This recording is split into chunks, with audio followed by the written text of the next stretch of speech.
ESPN2 has I think it was a women's lacrosse game. But the last time I clicked over to one of those, it was taped, and I Googled it to see I don't know, figure out what stage it was or something. And then I saw it was I saw a final score, and I was like, well, that kind of took that from me. So I did not click lacrosse. Yankees baseball.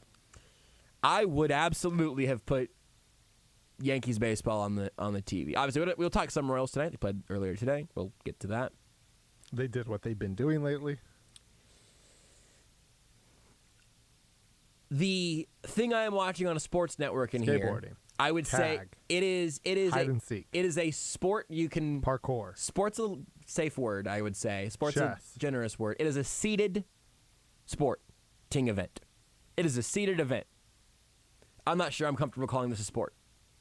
Not out of disrespect, but out of technicality. Texas Hold'em, poker. I am blackjack. watching poker on CBS Sports. On the guide, it just says poker. It's not even That's like what it is. World Series of Poker 2019 or whatever. It's just a couple guys they found on the street. It's like, hey, you want to come play poker? If you literally go to channel, this is for anybody who listening to this show while scrolling through DirecTV. Otherwise, you can just believe me. Channel 221, CBS Sports Network. It is from 7 to 8. It just says poker, and then from 8 to 9, it just says poker. And then from 8, hold on. And then from 9 to 10, it is poker. And presumably 10 to 11 is poker. Apparently, there are events that is a 2022 U.S. Poker Open. I used to watch a decent amount of the World Series of Poker on ESPN. Weirdly specifically, I'm remembering it on my grandparents' TV in Wichita. My grandpa used to watch it. I think I was just watching it. Or bringing along maybe my cousin and maybe my grandpa and other like older family members. Maybe they were hanging out there for it. I'm not sure. But I watched a lot of Chris Moneymaker out here just dragging piles of cash into his corner. It's the only poker name I know, but I know it. That is also the only one that I know. It's too good of a name to not know. I feel like I looked into that at one point to see if that was actually his like legal last name, but at the time I believed that it was. I'm gonna check again now, as an adult. I mean, I assume his Christian name was different, and then at some point he was like, you know what, this name makes me money. Moneymaker. My moneyism name. Okay. All right. Okay, everybody. All right, Chris Moneymaker. We need to talk. Phil Hellmuth says the Twitch. That also sounds very, very familiar. So on Wikipedia, he is listed as Christopher Brian Moneymaker. But here, early life, and I got to figure out when this switch happened. I assume it was probably when he made the money. Well, Moneymaker's ancestors. Excuse me, when he made the money. When he makered the money. When he was the maker of the money. Moneymaker's ancestors Did they make our money? Are they the makers of all the monies that we have? You just tell me when you want to know the answer. Because, I mean, to be fair, moneymaker could be any sort of denomination, right? Doesn't have to be American money make. His family didn't have to have made American monies. Could have made another country's monies. Maybe Europe's. I don't know. Maybe his family made the Jazz Bucks. Are they the makers of the Jazz Money's Bucks? There is something so surgically deflating about you bombarding me with questions that am dying to give you the answers to. I mean, I'm asking the questions that people want to know. Any more that you want to make? Any other questions on behalf of the people? I think I'm good. Moneymaker's ancestors made silver and gold coins and chose the name Moneymaker as a modification of their German last name, Nurmacher.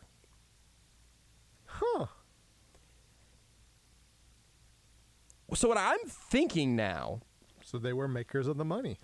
What I'm thinking is that, like, well, you know what? Maybe we can see, is there anything about his parents? No, nothing. I think he may have grown up Chris Moneymaker.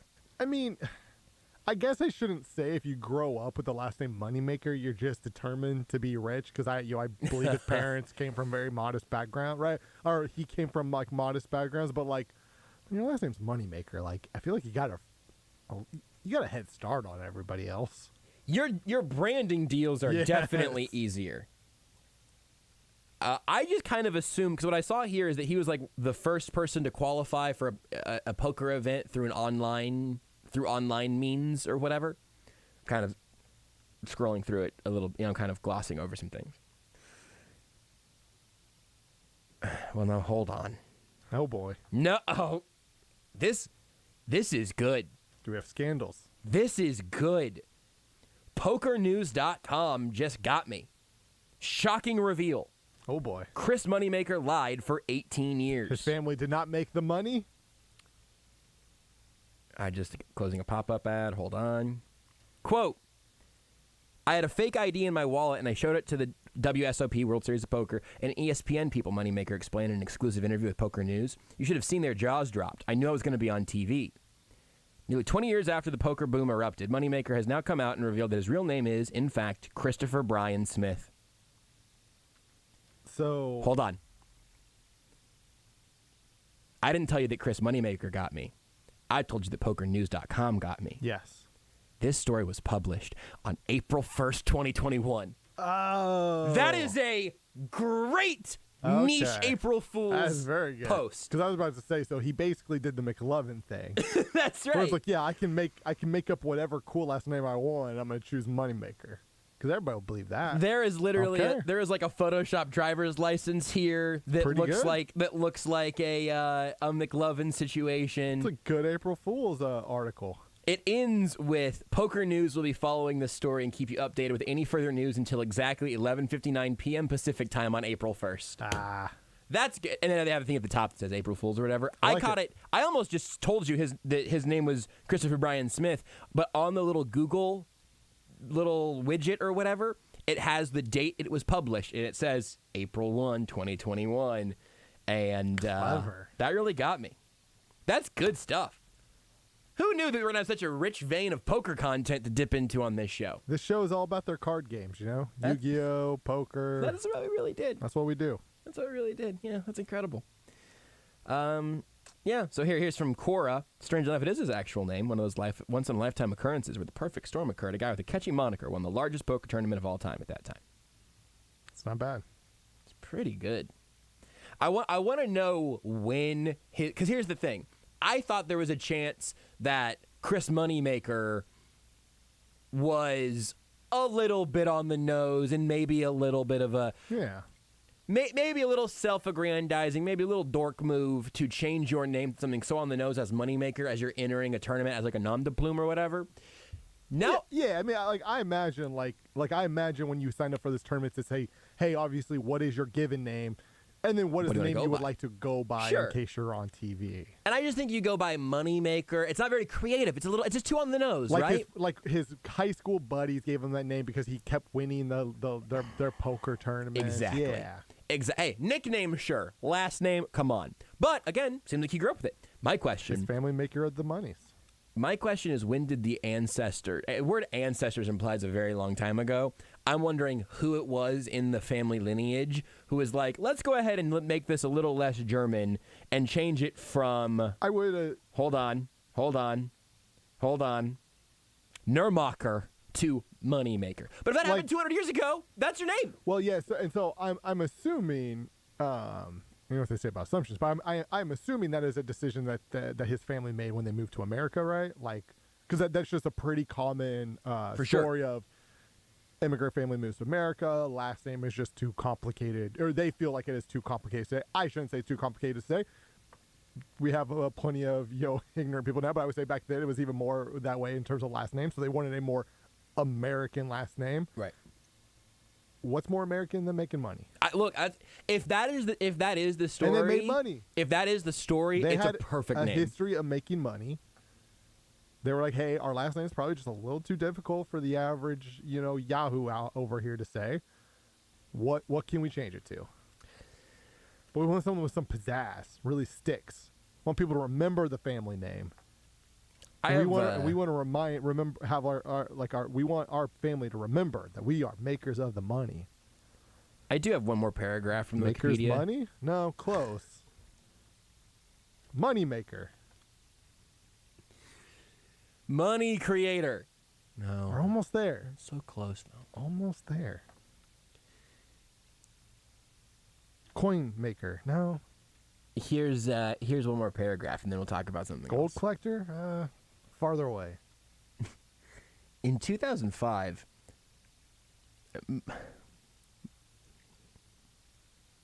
I just interrupt me when you have a question. Just interrupt me when you have a question about this. In 2005, Moneymaker authored a children's book titled Bet Big to Win Big, a story which sought to teach basic mathematics and life principles. You did nothing? Okay. Nope, all right. that Fair. checks out. All right. Okay. So the release I of know the book. the country I live in. The release of the book came with controversy as the National Council on Problem Gambling stated it encouraged reckless behavior and potentially addictive tendencies. Next thing you know, they're going to try to take away our video games. Also, there's a note here that a source cited from Chris Moneymaker, A True Story graphic novel, 2015. Now that I have more questions about than the children's book. Really? Yeah. I know what country we live in. A children's book saying, hey. Titled Bet Big to Win Big. Bet big to win big. Here's how you here's how you learn your times tables, you know. I get it. A comic, graphic novel. He ain't The Walking Dead. Bet Big to Win Big children's book. Nope, can't. Having a hard time finding a copy. Probably not in publication, I would assume, anymore. Yeah, let me just... But good old eBay. This show has a pretty good track record of discovering books on the show and then getting them ordered before the end of the segment. This one is proving more difficult to find, so I won't Google it mid segment. I'll see if I can get it done during the break. There's a chance the book was never made. It basically got destroyed before it was ever, because they were like, hey, we gotta make sure, we don't want this family at one point changing their name to Bookmaker. We have to nip this in the bud now. We can't. Maybe ESPN guy was like, hey, we can't lose Moneymaker. Can't do it. Kill this book. Bookmaker. That doesn't sell tickets. That's not putting people in their seats. I find there's a book about him that I've found, which again, yes, the title of the book is just Moneymaker. That's fine. If it's Bookmaker, that it doesn't sell.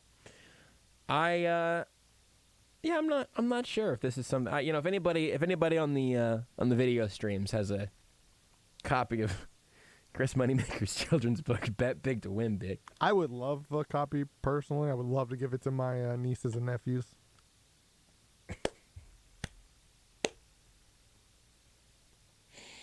Gotta spend money to make money. Bet big, win big.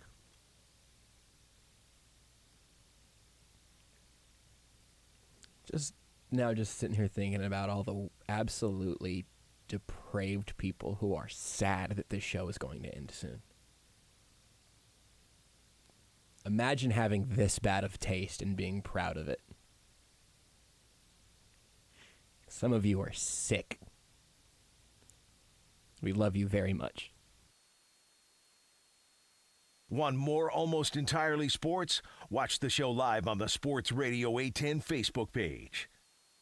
Save big money at Menards with 11% off Shaw Flooring. Update your home with soft and luxurious frisé carpet or transform the look of any living space with durable laminate flooring. Looking for something waterproof? Check out our huge selection of vinyl plank. Save today on your flooring project with 11% off everything now at Menards. Good through July 10th. Savings are mail-in rebate. Some exclusions apply. See store for details. Save big money at Menards. NHRA Camping World Drag Racing is the fastest, most explosive sport on earth, and the Menards NHRA Nationals presented by Pet Armor is heading back to Heartland Motorsports Park in Topeka August 12th through 14th. Feel the power, 11,000 horsepower, 300 miles per hour racing action. Get up close to the race pits and smell that nitro because every ticket is a pit pass. It's can't miss entertainment and fun for the whole family. Kids 12 and under are free. Get tickets at NHRA.com. Feeling the pinch of higher prices? Golden Oak Lending can save you money with their low fixed rates. James Hawkins here, president of Golden Oak. You can offset today's high prices by using the low interest equity in your home to pay off credit cards, make home improvements, or simply put cold hard cash back in your pocket. Start saving money and skip 2 mortgage payments. Call 913-890-GOLD today. Golden Oak Landing, cured my blues. NMLS 114937. Listen up, sporting fans. Central Bank of the Midwest invites you to score a better banking experience with our new sporting checking account. Now you can show off your team spirit at the match or on the go with the official sporting debit card. Plus, you'll gain access to Central Bank's award-winning mobile app with more than 30,000 reviews and a 4.9-star rating. So, score big today by opening your sporting checking account at any of our convenient Central Bank locations or by visiting sportingchecking.com. Member FDIC. Hi there, Gary Giles with Giles' Jewelry. Everybody knows Giles' Jewelry is the place to buy an engagement ring. Thousands of diamond rings, quality second to nobody. Come on into Giles, 95th and Antioch, right in front of the big high V. Giles' Jewelry, we're the jewelers you'll recommend to your friends and family. Jocelyn's Jewelry for the best that's yet to come. Dust off your cooker and fire up the grill for summer. Missing a few items to get your cook started? Well, head over to the Kansas City Barbecue Store, 119th and String Line in Olathe. You can stock up on all your grilling supplies, name brand cookers, pellets, probes, knives, sauces, rubs, and competition quality meats are always in stock at the Kansas City Barbecue Store. Don't be afraid to go big on the grill this summer. Go see Dan and the team at the Kansas City Barbecue Store today. You're listening to Almost Entirely Sports with Joshua Brisco. Here's the thing. There are very little things in this world I'm confident about or I feel like I really need in my life, and my hair is probably one of 2 things. Without it, I would crumble. You know what? I don't want to know the second thing. I don't want to know the second thing. On Sports Radio 810 WHB. Okay, so look, I thought we were going to be done with the poker thing, but I just stumbled upon a story on gambling911.com. Oh, boy. It's the subhead of the website is Breaking Gambling News since 1999. So I don't think these are gambling-based emergencies. But this article is titled "Whatever Happened to Chris Moneymaker," and it is an interview. He made all the money. It was an interview between this site and the and Chris Moneymaker. And apparently he has a Twitch channel, by the way. That's the next thing that comes up here. So if we want to, I think we just need to follow Chris Moneymaker's Twitch. I feel like anybody at this point, if you're, any sort of like celebrity, like not movie necessarily or music related, like you have a Twitch. He says, I have a Twitch channel. I stream online. When I play poker online, I can engage with people. You can come on and watch me play poker. You can listen to my thought process. You can ask me questions. Basically, you're engaging with me as I'm playing. There are usually between 100 and 1,000 people watching. I'm on for 8 to 10 hours a day. That checks out. It's also on a 4-minute delay. That Because it shows his checks out, hand yeah. and whatnot. So here, I couldn't find this book last segment. I looked during the break. I think this book never got made. I put it in quotation marks, so Google has to find that, and it found virtually nothing. But it found this. So I would now like to read an excerpt from Chris Moneymaker in this interview, but frankly, it's on the internet, and at this point, the internet has fooled us many times. Never. This is Chris Moneymaker on gambling911.com. I was doing a radio show a few years ago, and they were having callers call in and ask me if certain things they read about me on the internet were true or false. One caller asked if I wrote a children's book about gambling called Bet Big to Win Big, and I said no. The host of the show said, no, it's true. Imagine telling Chris Moneymaker that whatever. No, Josh, you are not going to the zone, okay? The host said, no, it's true, and I said, no, I never wrote any children's book. They showed me on Wikipedia that someone had put in that I had written a children's book about gambling. I don't know why that would have been put out there or who would have put that out there. I guess anybody can put something on Wikipedia, but no, I didn't write a children's book about gambling. I've only written one book in my life. I have zero desire to write a gambling book for kids. It doesn't feel like a New York Times bestseller to me. It's not a gambling book for kids. It's a mathematics books for kids, moneymaker. Come on, think big. If you bet big, you can win big. 9 times 9 is 81. Do you think we could get him on the show on Monday? Probably. What if our last show includes just the absolute most random... We can stream his Twitch channel at the very least. Can't DMCA us for that, can they? I don't know. I don't know either. I don't.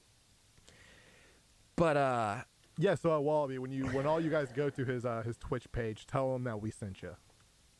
Oh, man.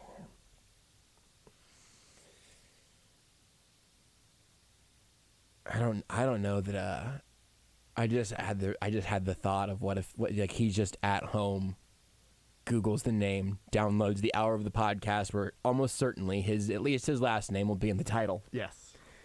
Makers of money.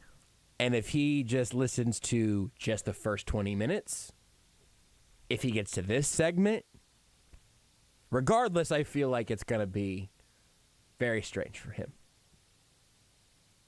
But yeah, I mean, look, I'm going to check out his Twitch.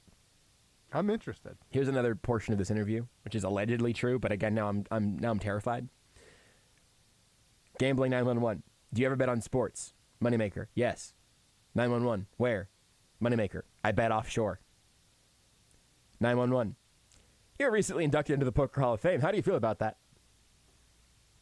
Just steered away from that one. Didn't spend a lot of time on that, no.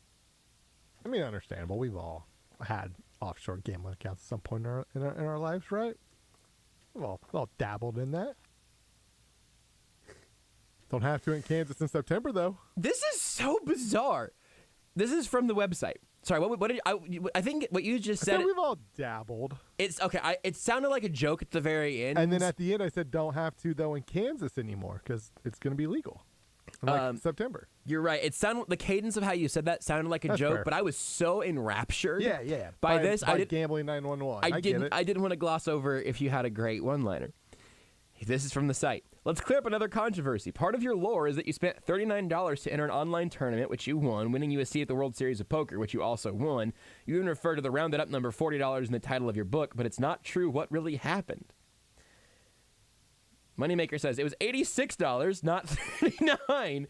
About 10 years after I won the World Series of Poker, I was in England doing some press for Poker Stars, and everybody with them told me it was $86, not $39. For a year, I told everyone it was $39 because that's what I remembered, but it was $86. I didn't even know.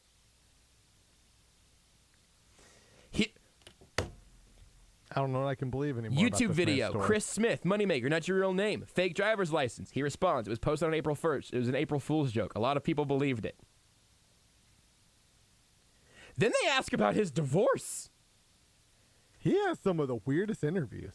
Yeah, I think there's a good chance that if he came on this show, it would not be one of the 10 worst weirdest interviews he's ever had. No, I just like reading through this.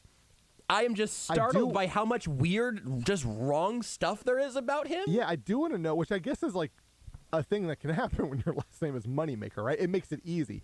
I will say, if he was on this show, what I would want to know is if you wrote a children's book, how would you write it? That's what I want to know. If you had wrote Bet Big to Win Big, what would that book look like?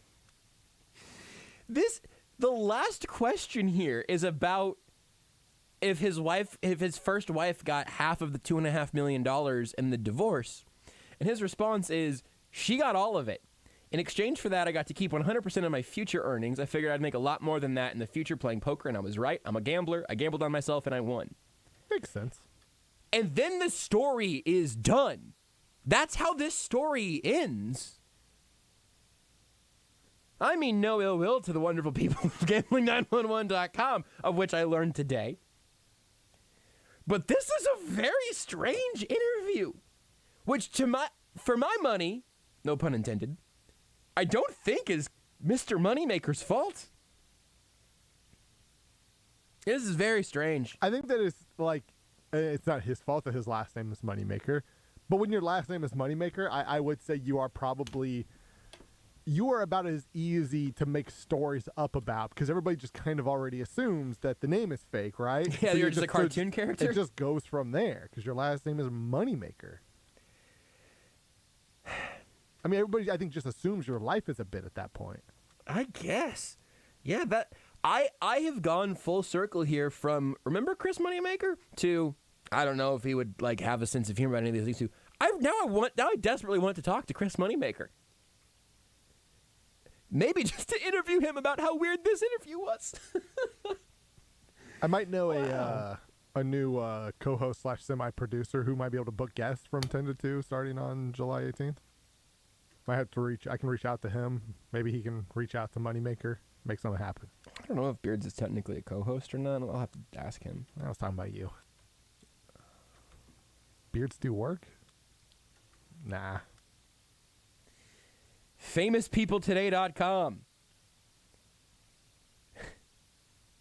A strange side hustle. After his World Series of Poker success, Moneymaker was looking for avenues in which to build his bankroll. One of the ideas floated to him was a children's book, so he wrote one. The book, titled Bet Big to Win Big, was meant to be about math for kids and sharing some kid-friendly life lessons. Instead, the book, published in 2005, was slammed as promoting reckless behavior, gambling, and addiction by the National Council on Problem Gambling. That doesn't appear to be true, FamousPeopleToday.com. Nobody throughout any of their research thought to Google just to see what the cover of the book looked like. No one was curious. You know what? I'm now skeptical about there being a graphic novel as well. Because what I'll say is he's also he's a big enough name that people know the name Moneymaker, but also he's probably not big enough that you feel like you really need to double check. Hey, it's yeah, if I get a little bit wrong on this guy, you know what? That's okay. And it is admittedly an absolutely wild thing for someone to just put on Wikipedia and then eventually see if that ever gets back to him. And it did. So, I guess good Wikipedia and, Wikipedia trolling. is pretty good at, making sure their stuff is, the mini editors that they do have, the people who, dedicate their free time to make sure the site is accurate. They're pretty good at that. That's the one that surprises me more than anything. Some of these other random websites getting stuff wrong, I get it. Because they just went to Wikipedia. Wikipedia getting it wrong, though. I have absolutely no evidence of a graphic novel, by the way, just to be clear. That's like the Encyclopedia Britannica getting something wrong. Yeah, it's very strange. And apparently it's been wrong and has said that for years. A while. I thought we might talk about the Fun Royals little today. fact about Wikipedia. Because obviously they do have people who make sure there's accurate information. They also have bots that work. So if you go to, especially for sports, you go to any players Wikipedia page and you some pitcher struck out this same hitter 20 times in a row, and you're owner of hitter's name. Mm-hmm. The bot just automatically knows that this is a joke and incorrect, and within seconds it's gone. Right. Something like the children's book. Bot doesn't have that handled. Yeah, they just the Wikipedia just needs a BS sniffer, you know, which honestly I think just everyone in the world generally probably could use more of. The citation on that also goes to a New York Times article from 2005 that I don't know that there's a paywall. It's a whole thing. Something tells me there's not a graphic novel. If there was, I would have bought it by the time this segment was over. What did I tell you before the show that I thought the first hour would mostly be, Rudy? Creative Yu-Gi-Oh! Passed away. Poker on the TV. Moneymaker's children's book. I think we've done a pretty good job. I believe that the tweet, and I didn't even retweet the tweet. I'll go do that. Thank God nobody. I'm pretty sure in the tweet I have James Moneymaker. Saw that. Makers of the monies. Who is James Moneymaker? I've already forgot his first name. The disrespect. What was it? Chris James. Chris Brian Moneymaker. I mean, Chris and James are basically the same name. Not at all. There's at least 0 same letters in there. Or there's 1. Ends with an S. Anyway. I thought we might finally talk about Kevin Durant and the Suns, which we still could. I might talk about Robert Quinn a little bit. The Devin Booker disrespect. Oh my! I barely. He gets thrown on the standard edition. Here's my thing. 2K called him standard. They released the Michael. So Devin Booker's on the cover of 2K23. Called him. No, he's not on the cover of 2K23. He's on the cover of the standard edition of NBA 2K23. Standard. He is actually on 2 versions of the 2K because there's like a premium that's going to be more expensive or whatever that he's also on. Yeah. But then there's like the Legend edition or whatever, and they're doing a Michael Jordan 23 thing. And there's a WNBA cover, which cool. But not for Devin Booker. It's not. What the Suns just tweeted a mashup cover with Devin Booker and Diana Taurasi, who is one of the 2 WNBA players in the WNBA version. You want to put 2 Phoenix stars together, the same aesthetic and all that? Hey, that's awesome. Do that. That seems great. But you have the super mega legend Michael Jordan edition. GOAT edition. And then you have the, honestly, kind of like, hey, did you guys see this cool thing we did because we also love the WNBA? Did you see could we get credit for this? Is this cool? All right, thanks. You have that version, and then you have the Devin Booker version.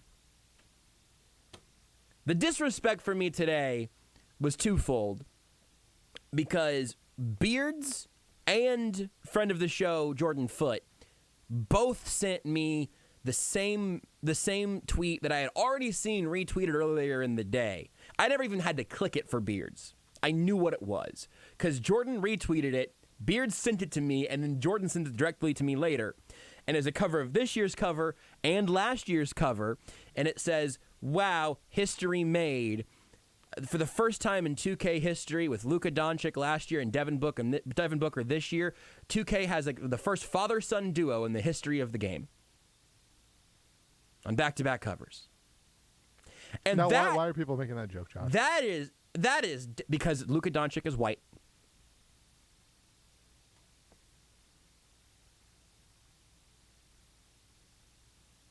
I'm just staring into the Twitch camera, and I'm going to keep doing that till the segment ends. If you don't respect Devin Booker, you're a racist. Someone needs to clip this for me, because I'm going to use this a lot.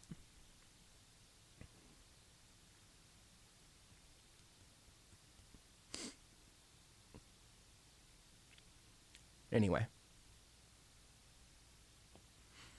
I believe that is the source of it, Rudy. I believe that there's no recent head-to-head matchup or devastating memes or Game 7 collapses that I could think of that would have spawned that for any other reason. It is very weird to me that Devin Booker does get as much disrespect as he does. Jason Tatum wore a purple Lakers wristband in the finals. 24 on it. You know, Kobe thing. Totally get it. Devin Booker gets clowned for being a Kobe disciple all the time. Didn't even match Jason Tatum's color scheme. He's a Celtic wearing a purple wristband with 24 on it. Devin Booker would have done that. He would have gotten roasted. I mean, all Celtics fans really root for the Lakers. The disrespect. We know who they really want to be.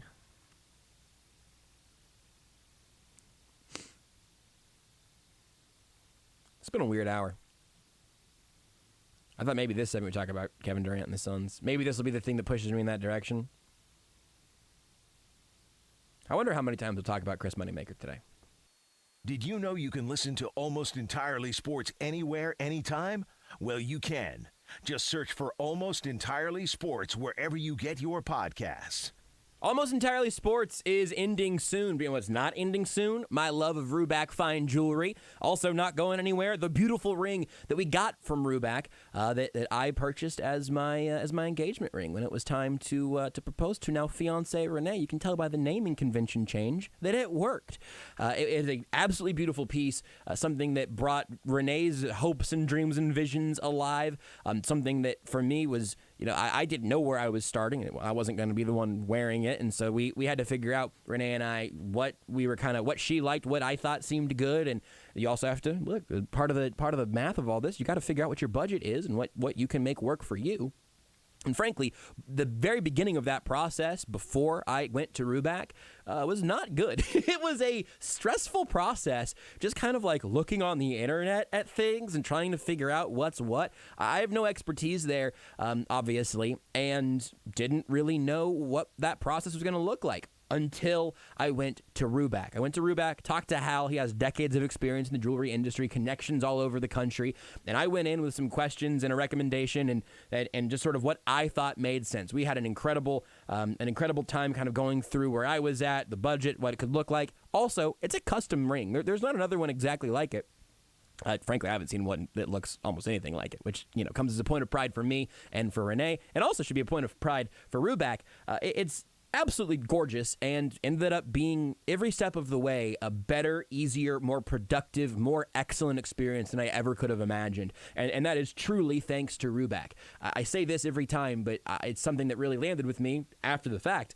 A custom ring means a custom budget. So you can go in and say, hey, here's what I like. Here's what my significant other likes. Or I eventually had Renee go with me and then, didn't let her see any of the mock-ups after she kind of shared some of her ideas. Didn't tell her when any of it was going to be, coming back around or whatever. So the surprise still 100% worked. But I went once by myself. I went once with Renee, and then I went by myself again and handled it all at the end. And I just could not possibly have been happier, both with the result and with the entire process. That's hugely thanks to Hal. Hugely thanks to everything Ruback has been, as they have served this community for more than 100 years. You should be next in line. If you're in engagement ring territory, don't waste your time anywhere else. Just go to Ruback. You can set up your appointment online at ruback.co. That's ruback.co. They also have beautiful rings and jewelry for other occasions. You want a beautiful ring for any reason at all, or any piece of jewelry. Start with Ruback and ask Hal, give Hal what you're thinking, or ask Hal what they have. There's no wrong answers at Ruback, and if you start there, you will end in a wonderful spot. That was my experience. I truly believe that will be your experience with them as well. So go visit them online and set up your appointment. Again, that's ruback.co. No M at the end. That's ruback.co. 100 years ago in the Pershing Building across the street from Union Station, Sweeney Automotive School launched an experimental radio station. Radio station WHB, Sweeney Automotive and Electrical School in Kansas City, Missouri. The heart of America, broadcasting its regular Tuesday evening schedule from Convention Hall. WHB is proud to have been a part of Kansas City for over 100 years. And since 1999, Sports Radio 810 WHB. Hello, Kansas City. It's Matt Beasler, former Sporting KC captain. Did you know you can recognize outstanding teachers and students in our community by nominating them as Blue KC Sporting Samaritans? We've partnered with Blue Cross and Blue Shield of Kansas City to recognize administrators, teachers, and students who make our community a better place to live, work, and play. Each Blue KC Sporting Samaritan will be recognized at a Sporting KC home match throughout the 2002 regular season. They'll receive tickets to a match and be provided with SKC merchandise and more. To learn additional information about the program and to nominate a Blue KC Sporting Samaritan, visit sportingkc.com/bluekc. If you suffer from joint pain, from arthritis, or an injury, you know the traditional treatments, pain meds and steroids, and then surgery, right? Hey, this is SSJ with great news. Now there's a better way, and it's here now from the local medical professionals at QC Kinetics. QC Kinetics is the nation's leader in regenerative medicine. This is an advanced, exciting, and natural alternative that can give you lasting relief. Listen, steroid shots are toxic to your joints. Pain meds are addictive, and nobody wants to go under the knife. It's 2022, and those old ways are out, and the new ways are in. Regenerative medicine can restore and repair damaged joint tissue using the natural biologics. QC Kinetics regenerative protocols can address any pain in any joint and give you quality of life you deserve. Call now and schedule your free consultation. 816-412-6299. 816-412-6299. Located at our 435 and State Line and in Gladstone. 816-412-6299. QC Kinetics. Whether you're looking for energy savings or updating your home office or man cave, One Stop Decorating is the place for beautiful energy-efficient window coverings. One Stop Decorating offers free in-home or virtual consultations, or you can come into one of their 3 beautiful showrooms to see all the window coverings in their Hunter Douglas galleries. Ask about smart shades that can be controlled by Google, Alexa, and HomeKit. 913-270-0408. 913-270-0408 or onestopdecorating.com. Your home, your windows, your style. Spring has arrived. The sun and warmth might mean more time on the golf course, bike trails, pickleball courts, or just the backyard. You should do your body a favor and visit the highly skilled practitioners at Stretch Zone. Stretch Zone is the leader in practitioner-assisted stretching and will help your muscle flexibility and decrease joint stiffness. We all need to focus on our flexibility and mobility. Let Stretch Zone help you get started. Check out their 4 locations, soon to be 5, in the KC area at stretchzone.com.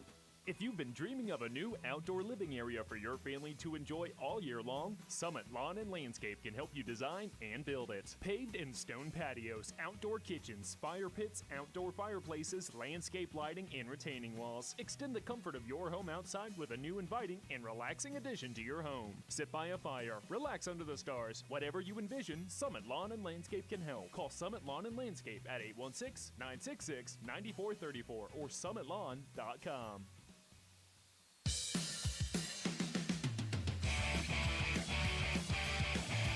This is Almost Entirely Sports with Joshua Brisco. It's my favorite old movie, Blowing Out with the Wind. Rosebud. On Sports Radio 810 WHB. Lots of good stuff from the Twitch chat. A few things here of, sad but excited for the future. I think that's that feels like a good energy from Locked On Thunder on the Twitch. I appreciate that. Eswallaby in a couple times here to bring back up the idea of a 53-man roster to Pokemon equivalent scheduled on the calendar in the future. That might be one of those things that me and Beards and Rudy can all work on behind the scenes later on. Yes, because the benefit of that is that anyone who sees the title and immediately hates it can just not listen. But anyone who sees the title and goes, oh my goodness, those crazy mother bleepers, they finally did it. So I think we'll do more stuff like that, presumably. Maybe Rudy just starts a Kickstarter or a GoFundMe just for like a nice microphone or life. Yeah. Hey, help Rudy move. Help me not work. Venmo Rudy and he'll buy a microphone. I don't ask for a lot every month. Somebody just wants to give me like $3,000 a month. I'm not greedy. I'll make that work. And we can say that's paying for, one AES monthly appearance a month. Good quality of life. Sure. Sleep. Lack of stress. Human Torch has really... Did you see this comment from Human Torch? Which one? I'll just read it to everybody. I think I missed it. But this one is really shocking. Human Torch says, I'll trust all of you at this. In college, my nickname was McLovin because my coworkers thought I looked like him. I did see that one. Just forgot about it. That's powerful. I appreciate that trust, Human Torch. I will continue as soon as I scroll down. This happens to me all the time, and I hope it doesn't seem rude, but I will go back momentarily unless I really lock in this McLovin thing to reading your username and then just remembering Chris Evans in the Fantastic Four, those Fantastic Four movies. Literally, people who rule of thumb, if we run into each other in St. Joe or something, Twitch chat, Twitter, whatever, anything, please do be like, hi, my name is whatever, and I am this on Twitch or Twitter, or here's my avatar or something. Because if I've just seen the same avatar from people for years, this happened a handful of times, meeting the real person whose avatar has just been... John Boyce's avatar is Hobbs from Calvin and Hobbes. I've not met John Boyce in person, but that's my favorite, just cartoon avatar I think of all time. I just sort of imagine Hobbs sitting at a computer typing those tweets, which makes his content even better. There was a chaotic warrior as well. I'll be both experiencing some nostalgia from all of the World Series of Poker Talk. That makes me very happy. Locked on Thunder says, Josh, please talk about your time on ITP and RTK. This is funny. It's come up a couple of times. Those were the first two podcasts that I ever did. Roughing the Kicker, which the aforementioned Jordan Foote now hosts as a part of Arrowhead Report. Tucker D. Franklin, Esquire, who will he's power ranking with us here in an hour, by the way. David Lesky in a few minutes. Tucker Franklin in an hour. Tucker hosted RTK sort of after that, but a friend of mine and I started it in college as like a freshman year KMNU radio project for a radio station that had gone digital and then shortly thereafter completely was shuttered. But those started there. A lot of things you touched and then you got shut down. Yeah, I would say that everything. I would say that pretty much everything at MNU that I touched ultimately ended up in a significantly worse place shortly thereafter. The newspaper, the radio station, Renee, the improv team. You would say most things you touch die eventually. So, Jason, it was nice knowing you, man. I'm going to the zone with like your pancreas, jazz hands. In fairness. Well, here's a philosophical question: have I touched my pancreas? Who could say? I certainly haven't with my hands, but I am my internal organs, I guess, also, right? Did Midas have to touch people with his fingers for it to turn into gold, or could Fair he give enough. it a little hip check? That's a great point. I'm not sure. The good news is I'm pretty confident David Lesky will have all the answers to this entire hour of questions. We'll talk to him next. You are listening to Almost Entirely Sports with Joshua Brisco on Sports Radio 810 WHB. Now back.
You go if you want to go to the Inside the Crown newsletter. You can go to bit.ly/Lesky hates Bobby Witt, and it will take you right there. And whenever Lesky starts calling for Bobby Witt to come up, I will change that URL, which I can do to bit.ly/Lesky loves Bobby Witt. But right now, bit.ly/Lesky hates Bobby Witt. On Sports Radio 810 WHB. I did just realize I never paid off the promise of that liner. I never did change the bit.ly, and you know what? Are we sure he doesn't hate Bobby Witt? Do we know this? Rudy, I know we do a lot of bits and have a lot of fun around here. I'm just saying we've seen some wrong information on the internet today. Here's what I'm going to tell you. Bobby Moneymaker did not write children's book. Here's what I'm going to tell you. I know for a fact that David Lesky does not hate Bobby Witt Jr. And right now, the URL, I know this is a hard pill to swallow. Right now, the URL is bit.ly/Lesky hates Bobby Witt. I need a second source, please. Well, here's the thing, and I feel like this can maybe be a middle ground. Is like, yes, I have not fixed that in the speed in which I promised once upon a time, but I will promise you this. Before the next time that David Lesky is on Almost Entirely Sports here on Sports Radio 810 WHB, broadcast over the air to the adoring crowd of millions, before your next appearance, David Lesky, on this show, I will fix that URL. In the meantime, it will remain bit.ly/Lesky hates Bobby Witt. You know what I say? I say good riddance to this show.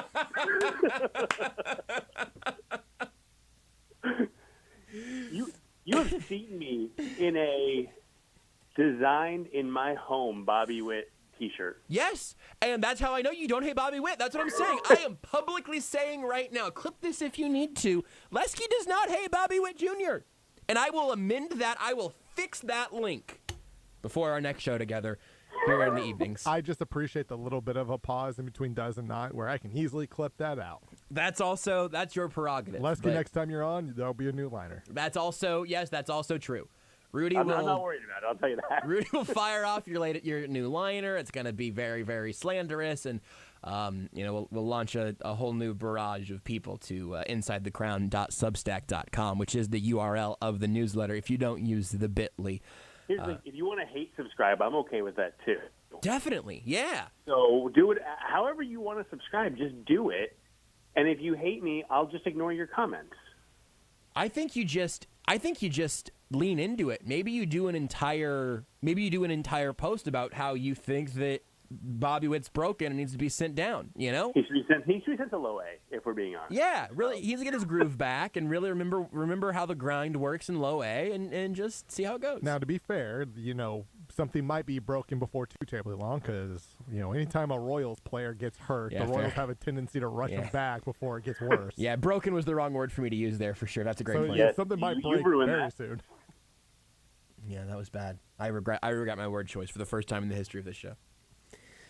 And the last. And almost certainly the last. We can talk about the Royals in a second, Lesky, but it really felt like this was a nice convergence of a Royals Day game and one opportunity to let you drive one of the remaining nails into the coffin of AES on 810. I don't know if there's anything in particular that you feel like needs to be said at the wake, or a stake you need to drive through this show's heart, any kind of whatever the inclinations may be. I did just feel like it would be it'd be good for you to have an opportunity to really land one more final blow. Yeah, no, I've been digging for the last half hour, so pretty messy. Just wanting to make sure this gets in the ground, and nobody has to look at it again. We're getting buried like 15 feet deep. Like there's no zombie apocalypse situation. Yeah, the show is 6 feet under. It had nothing on what this is about to be. So it's it's gone. It's the right thing to do. It's like we've all had that pet that you keep alive a little too long. Anyway, that's what I got for you. No, I think that's a good. We've had a lot of different analogies that we've floated out, and that one I think is pretty good because as we talked about this last night. Look, we've never stopped loving this beautiful puppy here. It's just right now, this far in, how many is this dog going to bounce back? And right now, it's blind. It messes on the floor constantly. Yeah. I mean, it's time, and that's okay. No That's one, okay. no one It is. served well. It served Yes. people well. Absolutely. And I tell you what, this dog is like 96 years old. Human years, not even dog years. We lived so much longer than anyone expected us to. Its back does not work well, but, hey. I mean, honestly, I would have lost that bet on how long the show lasted. So, good for you. That's what I have to say. Thank you. No thanks to me. Oh no, I think no. Here's the thing: is if it wasn't for you and a very select group of literally Alec Lewis and Max Reaper, we would have stopped talking about baseball. And I think you have the most total reps on this show of the crew. So I feel like you more than anyone else, and maybe I think you and Cal Eldred deserve credit for how much we've talked about the Royals over the last 2 years. Well, I mean, how much do we really talk baseball when I'm on anymore anyway? That's true. I don't know if you can consider me a baseball guest as much as random garbage guest. I mean, random garbage guest for a random garbage show, does it? It works. If the boot fits, yeah. If it looks like a duck and it quacks like a duck, et cetera, et cetera. It's almost entirely garbage. That would be a good liner for the future. And the new nighttime show. Almost entirely garbage. Hosted by David Lesky. I'll be a guest. I guess I'm taking over. I don't know. Yeah, I'm you fine. should. Yeah, you should host, and I'll be a half willing guest who you can slander as I devote hours of my time over the years to make the show slightly better. You could just make hateful URLs to use against me as a weapon. I think that's only fair. Yeah, no, I'm in. Yeah, that's the next step. Do you? I'm gonna go totally. I am gonna go totally left field first, and not. I don't mean trading Andrew Benintendi. Am I right, folks? To put something on the TV here earlier today, or tonight, like at the start of the show, there were like no live sports on that particularly caught my eye, and then I saw on CBS Sports it was just labeled as poker, and so I have just poker on my TV right now. Sure. And I know that you're, as we say, a chip master. I believe that's the highest honor in all of poker. That's right. We spent the better part of the first hour of this show just sort of remembering Chris Moneymaker. Oh yeah. And honestly, I hope you would just make a noise like that when I said his name. So would you like to join our parade of remembering Chris Moneymaker? He was special.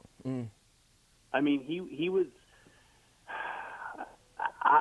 Look, he's the. Sorry, I'm at a loss for words because he was so amazing. And it is a real blast from the past. Yeah, he was like 03, right? I think that's correct. Yeah, so he's the guy. I mean, he's the reason that people play poker today. Yeah. Not everybody, but like truly, him winning the World Series of Poker, like opened up. Like all these idiots who thought they could win the World Series of Poker. And then I feel like the next year was Greg Raymer, and he became like a poker pro, but also not very good. And then it was the Australian guy, and then people stopped caring. Now, it was like a 3-year run, but like I still play poker because of Chris freaking Moneymaker. This simply could not have. Sunglasses. This could not have gone better. I'm so excited that you just said the phrase that you play poker because of Chris Moneymaker. Because what I remember, it was true though. No. What I remember, and it might have been reruns on some level, but 2003 would about track for me of just like having ESPN on in my grandparents' basement, just like a Saturday morning with me and my cousin hanging out, like. I just remember seeing Chris Moneymaker and going, that can't be his real name. We went through all of that today. You know what? What? ESPN. Do you remember this? ESPN made a scripted show about poker. What was it called? No. What? No. Huh. It was, and they were trying because they had the NFL show. Tilt. Remember that one? What was that? Is it Tilt? Tilt. That's the one. And they tried so hard to like capitalize on the poker boom because they were doing the scripted shows because they had Tilt. There was a poker show. They had the football show. That I cannot remember the name of that either. No. It was like 05, 06. Do you remember that? Yeah. I'm Anyway, really annoyed that I can't remember this one. Playmakers, goodness. I think Playmakers, yes. If I remember right, it was about this time ESPN had a deal with Texas Tech. It was a reality TV show on who was going to be the next, like whoever won it got to be a walk-on Bobby Knight's Tech team. And it was about that time. That sounds right. Yeah, they were trying to get into like scripted / reality TV. Yeah. And it didn't work at all. But I have to tell you, I watched every episode of Tilt. It was incredible. It was not good. But I was in college, and like we played poker every Monday, and so like we got together in one of our dorm rooms or whatever and watched Tilt every like Sunday nights. I want to say maybe, I don't know, but yeah, Chris Moneymaker is the reason that we wasted a lot of nights watching Tilt too. So thanks a lot, Chris Moneymaker, you jerk. Night School, 2006. I was just scanning night. I had no idea Night School existed. That's incredible. Like I remember watching it. This was I was a freshman, sophomore in high school, so I loved this. I remember. He the guy who won played 2 games for a total of 8 minutes. Heck yeah, he did. In his first Did he year. score? In his first year, he scored 3 points on the season, and a victory over University of Arkansas at Little Rock. He played the first game of next season against Alaska Anchorage. Later in the season, he scored the final basket for the Red Raiders in their at-home win over Louisiana Tech. The crowd gave him a loud ovation. And after the game, Pat Knight. How many points did you score in college? I didn't score at all in college, 0. Lesky. That's true. I'm just saying. Look, this guy's a baller. The only like scene that I remember from this show was they obviously he took them to a firefighters like training thing, so they all had to put on like all the gear, right, like all which adds it's like 100-something pounds, and then go through this training that firefighters did, which was essentially just run up like a 20-30 story building and go back down, right. And just some of the walk-ons, like just you thought they were gonna you watching them, you're like, man, these 18 to 20-year-old kids look like they're about to die. This kid who's built like Chet Holmgren but is 5'11" Yes. might not make it. Yeah, that makes sense. Okay, here's a show idea though. I'm already Regular people, you're in. We're good. Regular people, maybe the 3 of us, we have to wear firefighters gear and play a basketball game. I love it. I think it's gold. It's actually on ESPN Tuesdays after Tilt. That's perfect. That's perfect. I think I could. What did I tell you? This guy played for his like 8 minutes in his first year. I think I could give you 4 total minutes. There was also. I think I can give you 40 seconds. This was just after Night School, but The Bronx is Burning was another one of those scripted, good grief, drama shows. That's right. I'm looking at a variety of them. But Pros versus Joes, my firefighter idea made me think of that. That was a great show. I enjoyed that. I feel like there's room for that to come back. I agree. Because I think that we had this conversation. Rudy, I can't remember if this was on air or off air or whatever. Actually, this also might have been a conversation I was having with Sterling that could have been on air or off. I don't know. It doesn't matter. But just like this idea of it was Sterling. You might have been there for it, Rudy. Sterling was talking about just like playing pickup with I can't remember. I'm not like protecting anyone's identity. I can't remember their names. But playing pickup at one point with like a 40-year-old former NBA player. And at some point, someone who played overseas, who's not a little younger than the former NBA player, played overseas at like a professional level, and then showed up one of those days and just got absolutely cooked by the former NBA guy. And just like the gap in talent. Oh, there was a tweet today that said, it was posing the question. It was for engagement, I bet, whatever. Said, if you got a carry on 4th and 1 at the goal line, and could you think you'd score or whatever? And I tweeted it with a video of Derrick Henry getting his bleep blown up on a 4th and 1 carry, and he's Derrick Henry. Like everyone who watches sports needs to have their self-confidence levels brought down by 500%. Yeah, but see, I play for the love of the game, Josh. That does make you powerful. See, I don't think I would get tackled on 4th and 1, and I'll tell you why. I would run the other way. Yes. So far before the snap even happened that I would be out of the end zone. Although they probably catch me. Never mind. I would tackle. I would immediately just kneel. Ooh, that's. I'm just. No. They hand me the ball. Fetal position. Kneel. No. You can't even risk taking the hand off. That's fair. Because Jadeveon Clowney might be there and literally decapitate you. That's why I would be running the other way pre-snap. It would be a penalty. So that's why I would never get tackled, because it would just constantly be 5-yard penalties because I'm in motion going the other way. Yes, you would never actually record a legal snap. That's very good. but I would never get stopped. Let me ask you this. This is also, I'm just poaching this from Sterling. We had something like tackle Derrick Henry or just hit a Jacob deGrom pitch, and he wasn't even saying make contact. He was like, get a base hit.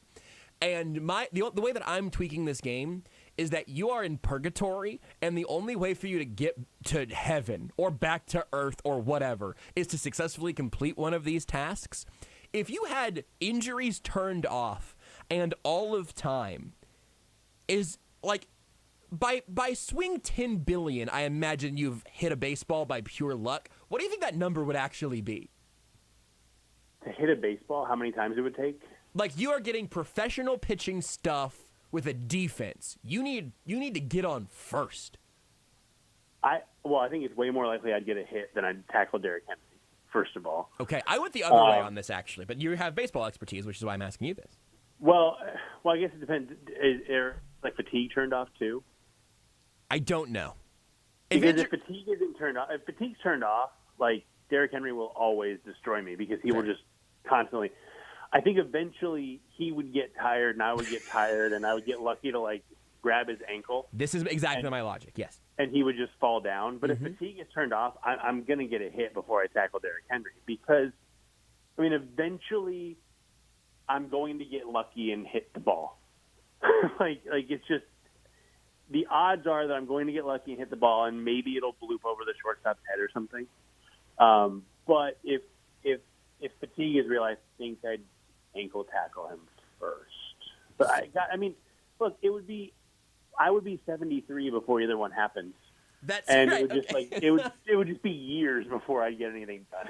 That's the pros versus Joes thing that I just think is fun. Is I think that if you had to stand, I remember at one point we had the Louisville Slugger Museum, and I went into a batting cage I was using a bat that was too heavy, and it was at 90 miles an hour, just batting cage fastballs. I didn't touch one of those suckers. I got like 10 hacks. I hadn't swung a baseball bat in forever. It was horrible. It was a nightmare. But if you did it like 300 times. Eventually, you would just leave the bat in the middle of the zone and touch the ball. Right, and yes, absolutely. But not if it's moving. That's true. Yeah. Not if it's a slider. I just don't know. I just think you might give me all of time and a tennis racket, and I'm not sure I would ever hit the baseball. But you might. But I might. I think that you're far more likely to eventually tackle a tired Derrick Henry, though. You're right. I do think what's most like my thought process is eventually he's just going to trip over my dead body. And, that's just right. Like, it's just the way my body is going to get tangled up beneath his legs. He's just going to trip. He's going to slip on my vomit, and I can just touch it. And that counts as a tackle in the record books. Yes. I think that I would look like that scam artist from SpongeBob at the end, it's standing in the door frame with a full body cast, the glass bones and paper skin and all of that. That would be me, but maybe eventually he would trip and fall over our corpses. I think that's good. Okay, yeah. I have one more impossible scenario for you. I want you to rank these amongst the hitting a baseball, tackling Derrick Henry. In this challenge, you have to make the Royals pitching staff as a whole not give up like 5 runs. Oh, no, I can't do that. That's impossible. That one's truly impossible, right? Yeah, no, it doesn't happen. I'll go after Derrick Henry all day. I would rather. Hey, you know what? Let's see if we can get a hold. That's just not the right attitude. Somebody needs to ask Mike Matheny, and by somebody I mean not me, if he would rather tackle Derrick Henry or fire Cal Eldred. I don't. It's dumb to ask questions you already know the answer to. That's the night. I would say, first of all, if I heard that in a pre or post game interview, I would, wherever I was, drive to the stadium. If they were on the road, I'd drive to wherever they were on the road and just high five whoever asked that question, because that's incredible. And I think the answer, I'm trying to get in my inner Matheny. It would be something along the lines of, yeah, look, I mean, we have a process here, and if we have to show the guys that tackling Derrick Henry is how to get some wins, that's what we're going to do. Look, I'd be tackling Derrick Henry with a great attitude, and I think that's really important. Smile on my face, Henry on the ground. Here, I am going to force ourselves to have one final serious conversation on this show about Cal Eldred. Because here I'm going to frame it as specifically as I possibly can. I think usually the conceit of fire the pitching coach and it'll fix all of the problems in your terrible pitching staff or whatever. Usually, I think that is an ignorant overreaction. Right? You can't fire all the players. You can't fire one coach.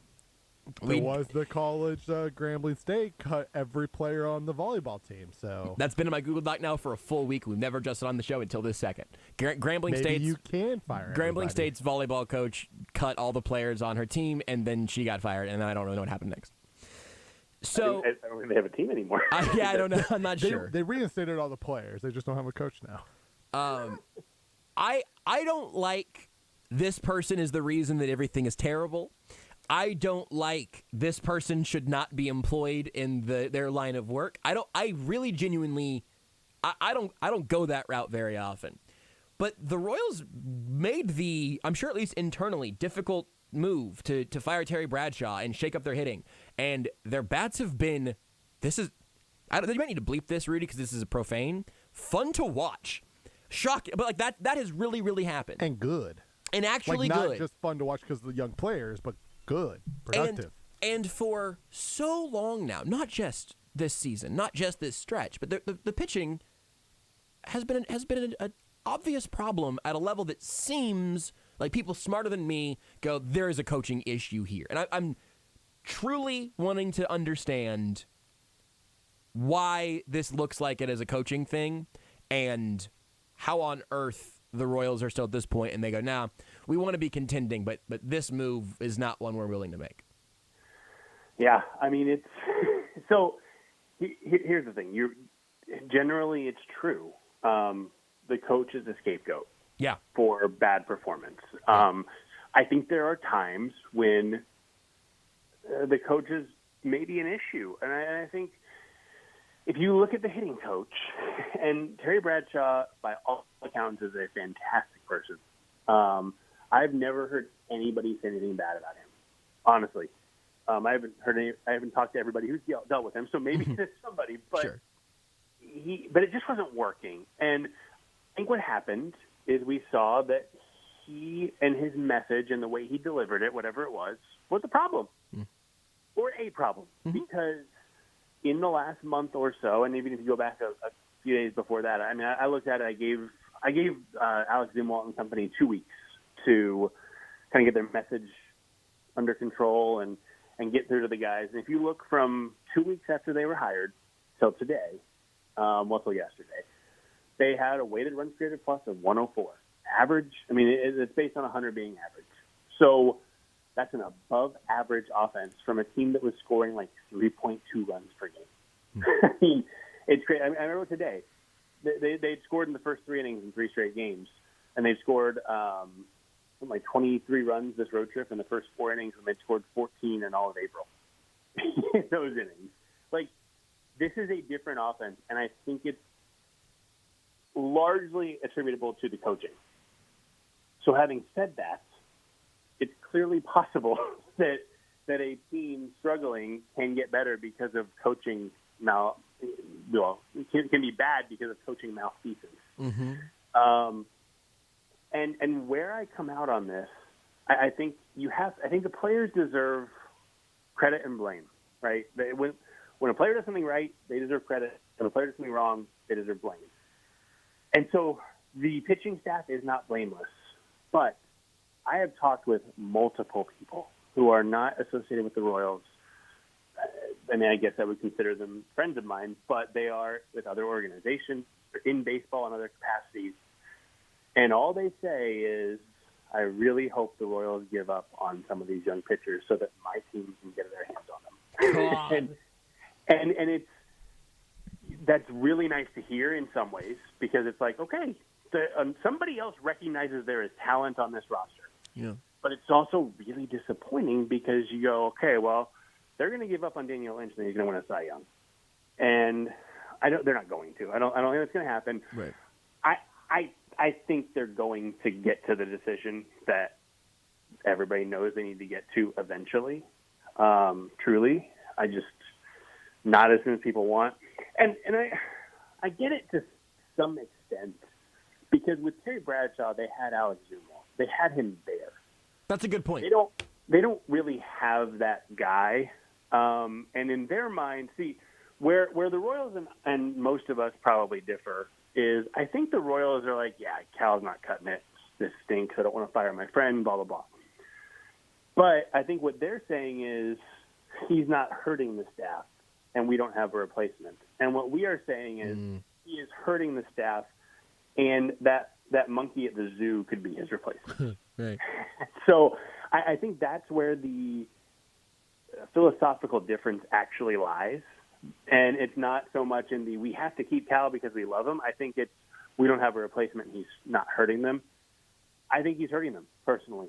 I'm guessing you agree with me. I think most people listening agree with me. The only people who probably don't, hi Dayton, thanks for listening. I appreciate it. If you want to talk later, we can.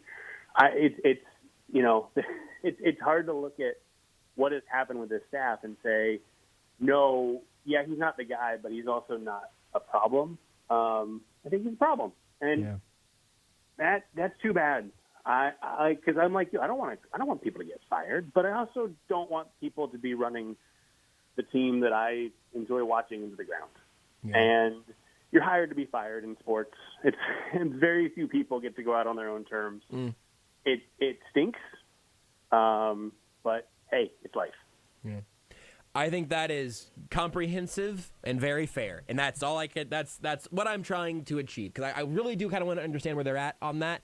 And to your point, if he isn't actively hurting the staff, and I don't just mean the young starters, but I also mean the bullpen. I mean everybody not named Zach Greinke, and maybe I mean Zach Greinke too. I don't know. I feel like at this point he probably is the guy that he is. I don't know. Maybe not. Maybe he's still evolving, but. If he's not, if the coaching, I'll expand it.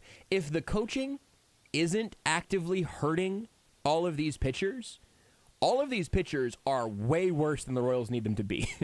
That is the implication. And again, I understand that nobody here right now, or if they hire somebody else and none of the pitching improves in 2023, then hey, you know what? Maybe we all say, hey, Cal, actually, these guys got worse when you left. We were super unfair to you, and we apologize. I don't think that's going to happen. Maybe it does. But I would much rather go ahead and pull the trigger on a new pitching coach than decide that you've gotten every pitching acquisition wrong for half a decade. Well, and that's the thing. So, I mean, if you think about, I work in marketing. Mm-hmm. And one of the things that you do a lot of times in marketing is you do A/B tests. And on an A/B test, let's say it's an email, you want to change one thing.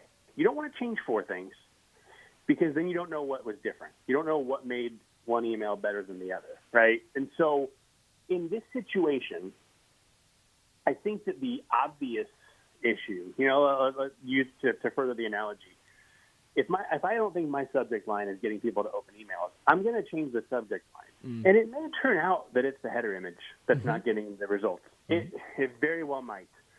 But I'm pretty sure it's the subject line. So I'm going to change that out first. Yeah. And then, you know what? If nothing changes, okay, then we're going to dig deeper. But Cal Elder's the subject line, and he needs to be changed out. And if it doesn't work, well, then you say, okay, well, if it's not Cal, then then you have to ask the question, is it the talent evaluation? Is it the people acquiring the players? Is it the people developing them? And so eventually you're going to have to find the answer, but eventually you will. But you have to start somewhere, and you can't do everything or else you don't know what the problem was. Yeah. Yeah. All right. I'm good with that. You want to tell me that Andrew Benintendi is going to get traded for a nice haul and make me feel better? I would be very surprised if he doesn't bring back something pretty positive. He's not going to get a huge return because he's a free agent in 4 minutes. Yeah. But not every team, most teams could use what he provides. Right. And he makes little enough money that every team can afford him. Even the Rays, if they could use him. If they say, hey, we're gonna tack on Andrew Benintendi, it's like $4 million the rest of the year.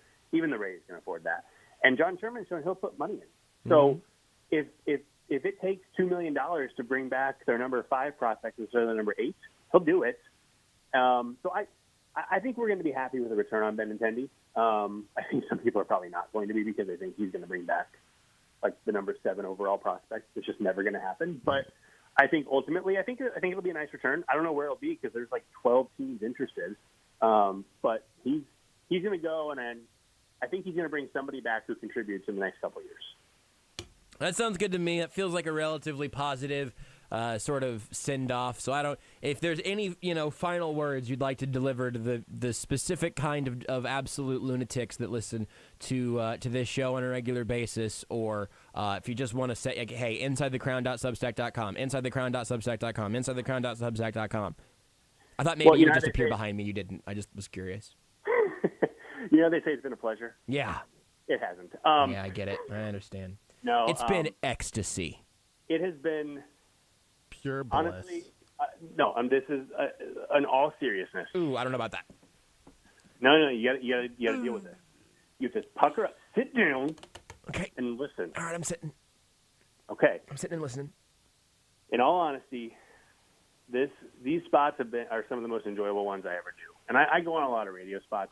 We have so much fun, and I'm so happy for you. I cannot wait to hear you in the afternoons. And thank you for letting me be a part of the show.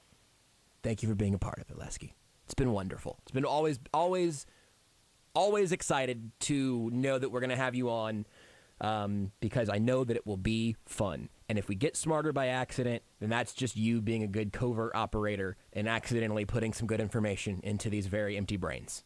I wear camo every time I come on. So you never know what's going to hit you. I always envisioned you doing these segments in cargo camo pants. With eye black? Yeah, absolutely. A full face of grease paint. Ready to go. Hiding in the bushes outside your house. Just. Yep. Yeah, it's weird. I could be inside, but I don't want to be. No, it's not quite right. You need to feel the thrill of the hunt. Absolutely. Lesky, I appreciate that very much. And on air, off air, in a podcast, in some other form, in real life, hopefully, we will talk again very soon. I cannot wait. Appreciate it. It's David Lesky. Follow him on Twitter, by the way, at DBLesky. And you should really. Especially, hey, listen, if you haven't subscribed yet, you're like, I like when Lesky's on the show, but I haven't subscribed to the newsletter because I just like hearing him on the show. Hey, guys, the show's going away. The newsletter's not. Still there. That's still there. And the Substack app is still great. And the newsletter's still very expensive. Comes with the high cost of free. Yes. Free. But also, you can pay that price of free in Bitcoin or stock options, which is crazy. But yeah, you can pretty much pay for that $0 sum however you see fit for a lifetime subscription to the Inside the Crown newsletter, insidethecrown.substack.com. He does prefer Dinners Club checks, though. I've been trying to just poke jazz bucks into my computer screen, and they just don't fit. I don't know. You got to get an adapter. Oh, that makes sense. Just a little bit bigger than real money, so you got to get the adapter. But if I just put just a $1 bill into my computer, it'll just zap right into Put that in your floppy disk.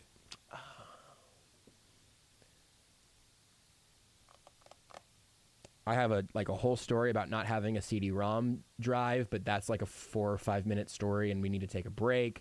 But I don't really have any jokes about floppy disks, so I guess I'll just kind of go back to what's been working today. Chris Moneymaker! Take the show with you wherever you go. Listen live on the Sports Radio 810 mobile app and 810WHB.com. Feeling the pinch of higher prices? Golden Oak Lending can save you money with their low fixed rates. James Hawkins here, president of Golden Oak. You can offset today's high prices by using the low interest equity in your home to pay off credit cards, make home improvements, or simply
Listen, if you're listening to the show with your dog, please let us know how your dog is enjoying or hating the show. On Sports Radio 810 WHB.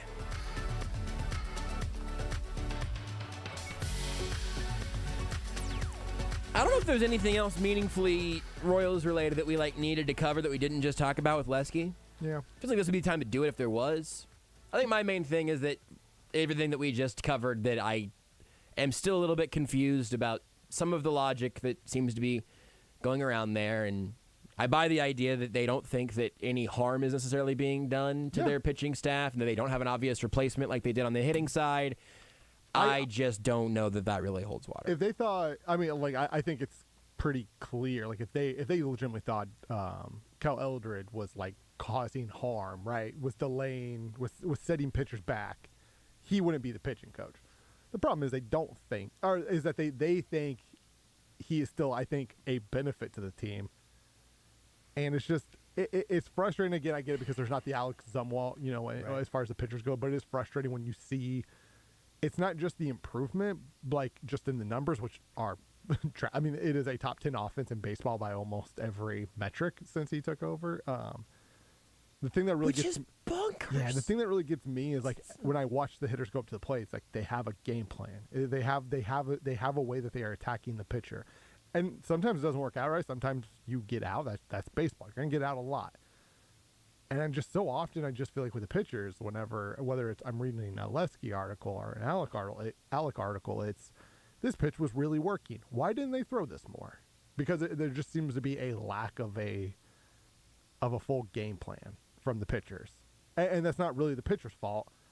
And that's not, and to a degree, maybe it's some of the catcher's fault, right? Because the catcher is calling the pitches, but the person who is really creating the game plan is your pitching coach, and that's the thing that really gets me. Is just the game plan just seems to just be off just so often, to where maybe he's not actively hurting the pitcher in the game, but he's not even giving the pitcher a chance to be successful. It seems like, and I don't want to overreact to Jake Junis. He's one example. But we've also seen some elements of that just coming out of the Royals' own minor league system, where pitchers seem to come back with some different inclinations and looking better after making the trip down to Omaha and back again. Yeah. And don't get me wrong, especially for pitchers who have options, the minor leagues can be a very stress-free way to work on adjustments. Sure. Maybe this is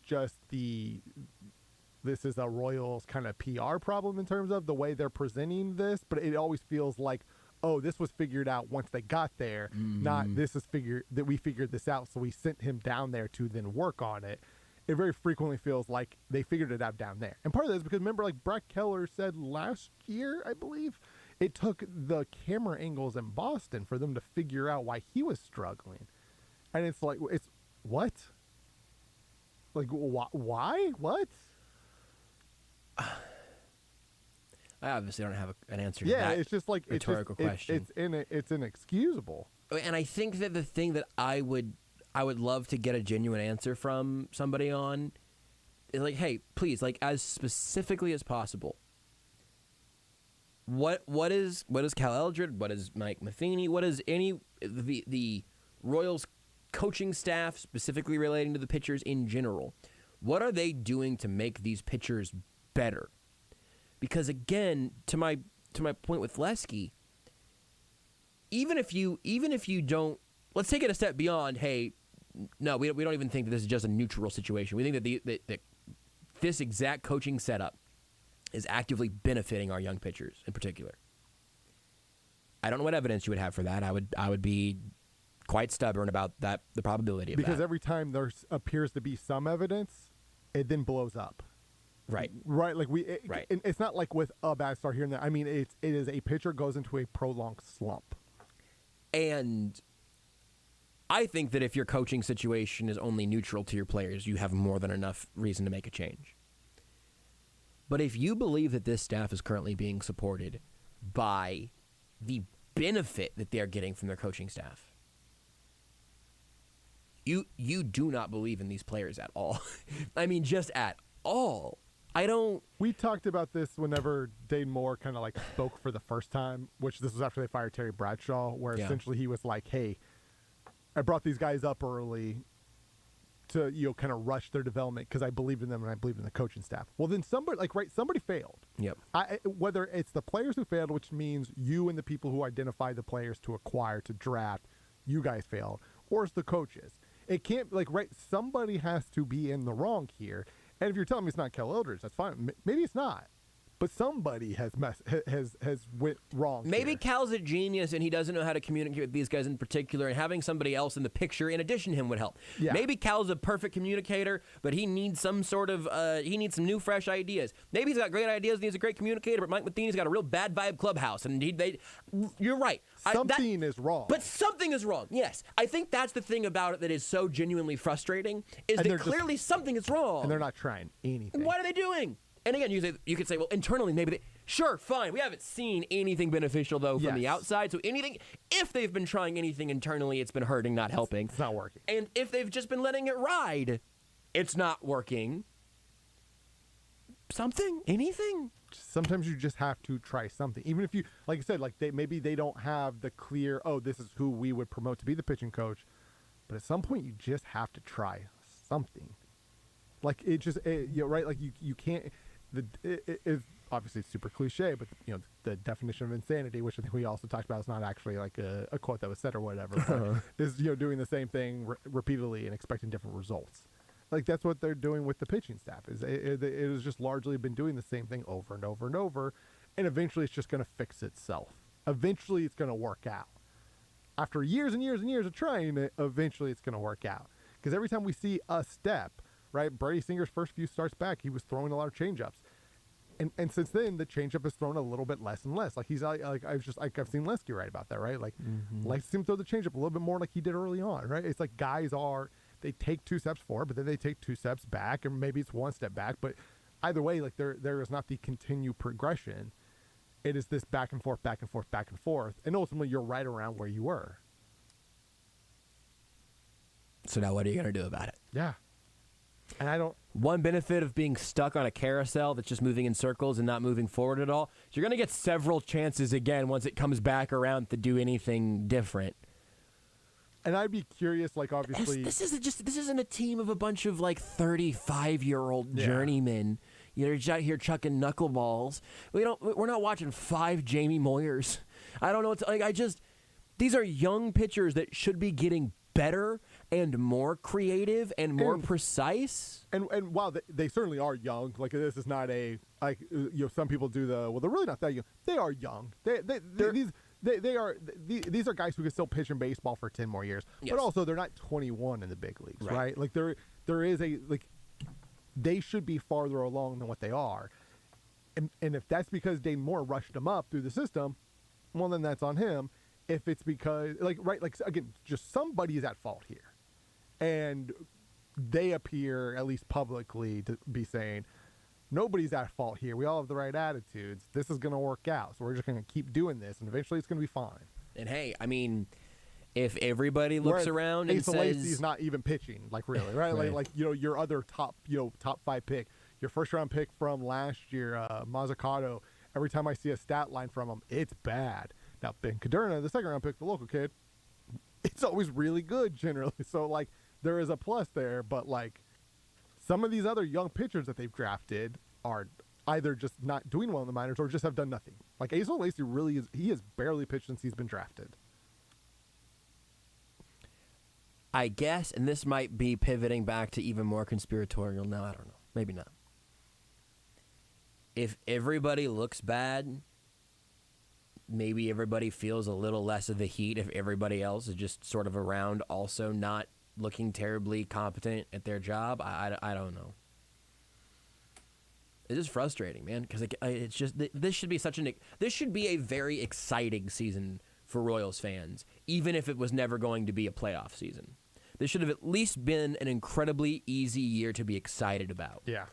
And I get dread way more than I get excitement. But then you get some of these young hitters up, and they make the changes on the hitting approach side, and all of a sudden, like you said, they've been a top 10 offense in baseball since that point. And ridiculous. To put into comparison in terms of just like where guys are at, Shane McClanahan was in the same draft as Brady Singer and Jackson Kowar. He was drafted like 31, like in between those guys.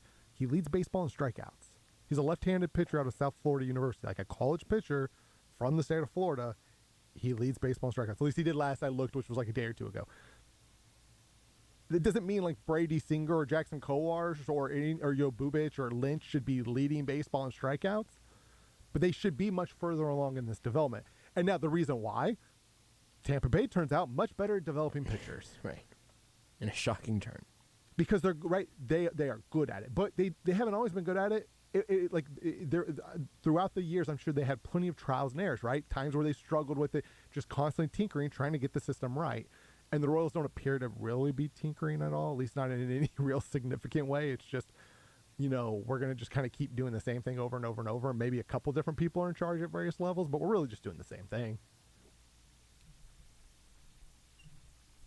Did Kyler Murray go 9th in that draft? I think so. Yep, 9th. Yeah. Oakland A's. I was just going to see again when exactly this was everybody before went. He won the Heisman and everything. So like he was drafted. He then goes to Oklahoma, or he was at Oklahoma, but he was backing up Baker Mayfield. Got it. He then becomes a starter, obviously, once Baker leaves, wins the Heisman.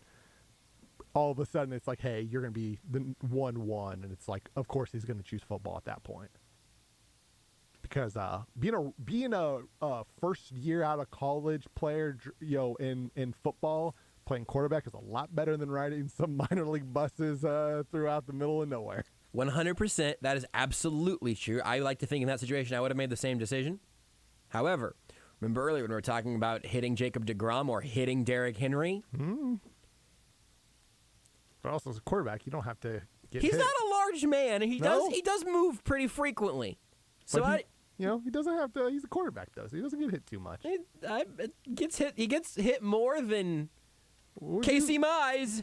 Would you rather be Casey Mize is actually getting hit. Getting hit quite a bit. There it is. Casey Mize getting hit a lot. Baseball joke. We got there. And again, like like I understand baseball scouting players is hard. Casey Mize went 1-1 and he has struggled, right? Like you look at that top 5, like Alec Baum has struggled some in the minors. Nick Madrigal is a fine Major League Baseball player, but nothing special. Jonathan India, I believe, got traded. The whole point of me being on this Wikipedia page was to see what pick McClanahan went with. He went 31, and then Kowar went 33, Lynch went 34. That was all after Singer went 18. There we go. Yes. So, who Nolan Gorman just recently got called up is a third baseman who is just crushing the baseball throughout most of his minor league career. He was just recently called up a high school kid. He went 19. Yeah, he went right after. He was a high school pick. That's personally who I wanted. That's also, I think, personally who most people thought they were going to go with. It was also surprising that Brady Singer fell that far, but also maybe there was a reason why. I wish that this wasn't such a sad segment about the Royals' shortcomings. Good news is, in like a little less than 10 minutes, we'll do some power rankings with Tucker, and that'll be fun. Maybe. More fun. It'll definitely be more. Oh, Bubik went 40. Good grief. Anybody ever talk about how many college pitchers the Royals took in this draft? There's because they drafted, if I remember right, another one like Jonathan Bullen, 58th overall. It was looked really good in the minors, but is currently recovering from Tommy John. Right, but yeah, pitched recently again and looked good, so that's exciting. There we go. All right, positive note. Woohoo! Oh, hold on, sorry. Chris Moneymaker. Want more Almost Entirely Sports? Watch the show live on the Sports Radio 810 Facebook page. They say to never met.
You're listening to Almost Entirely Sports. There are so many names that I'm loosely aware of. Wait a second, what? With Joshua Brisco. I had one more good one.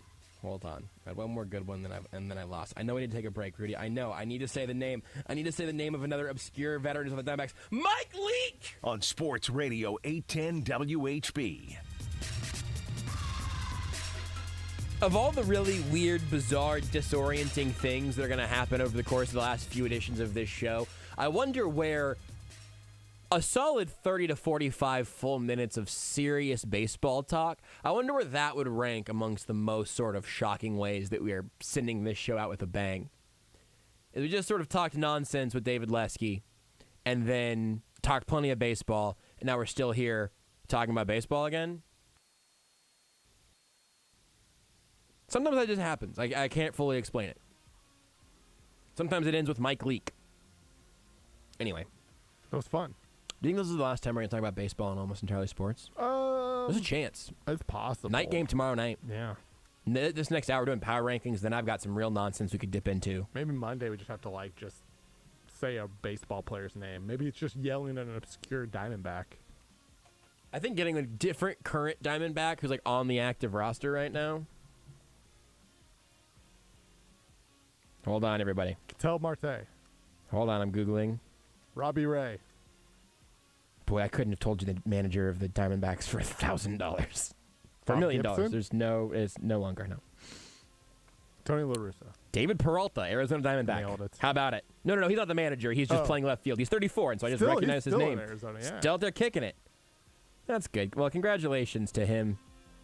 We'll do power rankings next. You're listening to Almost Entirely Sports with Joshua Brisco on Sports Radio 810 W.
presumptuous, or like I was planning my exit in 6 months. Real fast. Yeah, Johnny, I did forget about the Twitch for a second.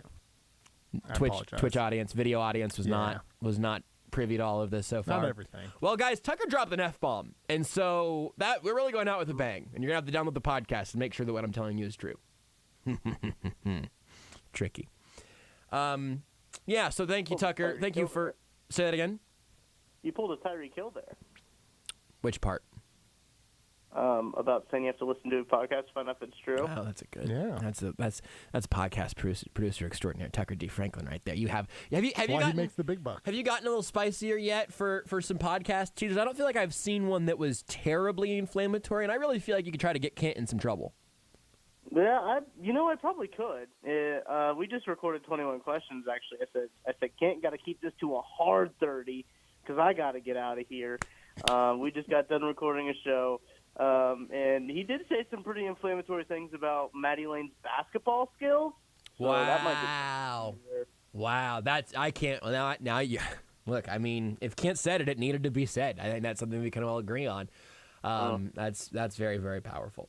All right, let's do it. Let's do power rankings one more time. We got 3 categories, 3 of us, me, Tucker, Rudy. One more time in the power ranking. I don't know what a triangle of death. I still envision you as the being Bermuda Triangle in this chair, Tucker. I don't know if that's weird, but that's where you are. You're to my left right now, either in the phone or in the chair. But regardless, yeah, we're in the Bermuda Triangle of power rankings, and I can't think of anything else that would send this show out better.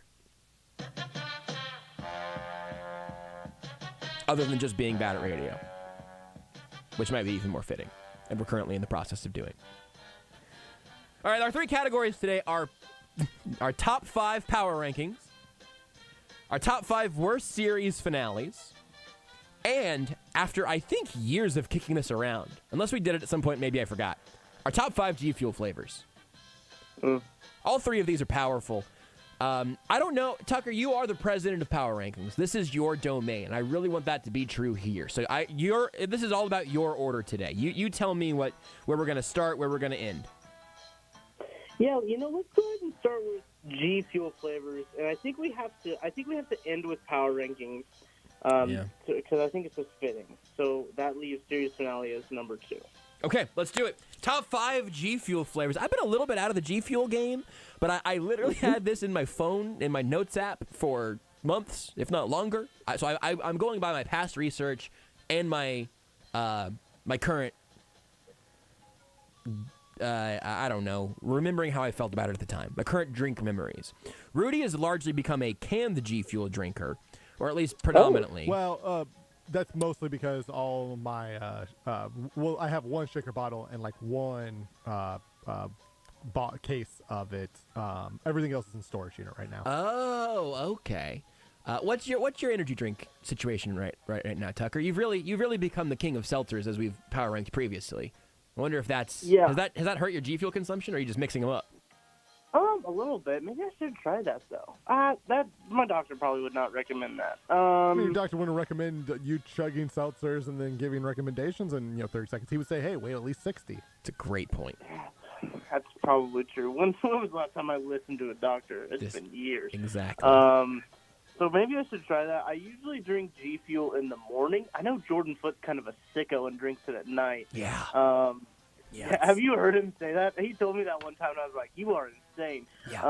But no, he tells me he drinks it at night. Drinking it right now only because I'm sleepy and I got an hour drive home and you just need a little bit of kick. Yeah. See, listen, I've also built up enough of a tolerance that I could chug this and then go to bed right away. If I really wanted to, I could. Yeah. That's probably healthy. No, but I'm not trying to be healthy. I'm trying to get to my farm upstate. How are we going to do the order of this one? You know what? Tucker, why don't you kick us off? Top 5 G Fuel flavors, number 5. Number 5, I got Blue Ice. It's one of my favorites. It's the first flavor I ever got, and I think it's just a very solid drinking flavor. It tastes a little bit like a Bomb Pop, too, because I believe it's like blue raspberry flavored. So I really enjoyed that one. Also one of my firsts. My number 5, though, sour phaseberry. I love it to get a little tart. This definitely could have been the sour cherry one, but frankly, I don't think I ever added it to my list. I'm remembering just now that the sour cherry one exists. So my number 5 is sour cherry. Ignore what I said the first time. I'm changing the Google Doc. Rudy, what's your number 5? My number 5 is Blue Ice. Really? Yeah, I'm a big fan of Blue Ice. Blue Ice is it was actually the first G Fuel I ever had in a can. I had a 12-pack of them. I was like, this is good. I like some Blue Ice. Okay, Tucker, what you got for number 4? Number 4, I've got the Wampa fruit flavor. Listen, it's just mango, but if you put Wampa fruit or brand it anyways, which G Fuel is really good at branding their flavors, I'm going to buy it. And I really like Crash Bandicoot. Very nostalgic game for me, so I really like Wampa fruit. Tucker, I'm currently holding in my hand a can of Wampa fruit as I drink it. It's very good. I've never... One more time. Sorry, Rudy. I really talked over it.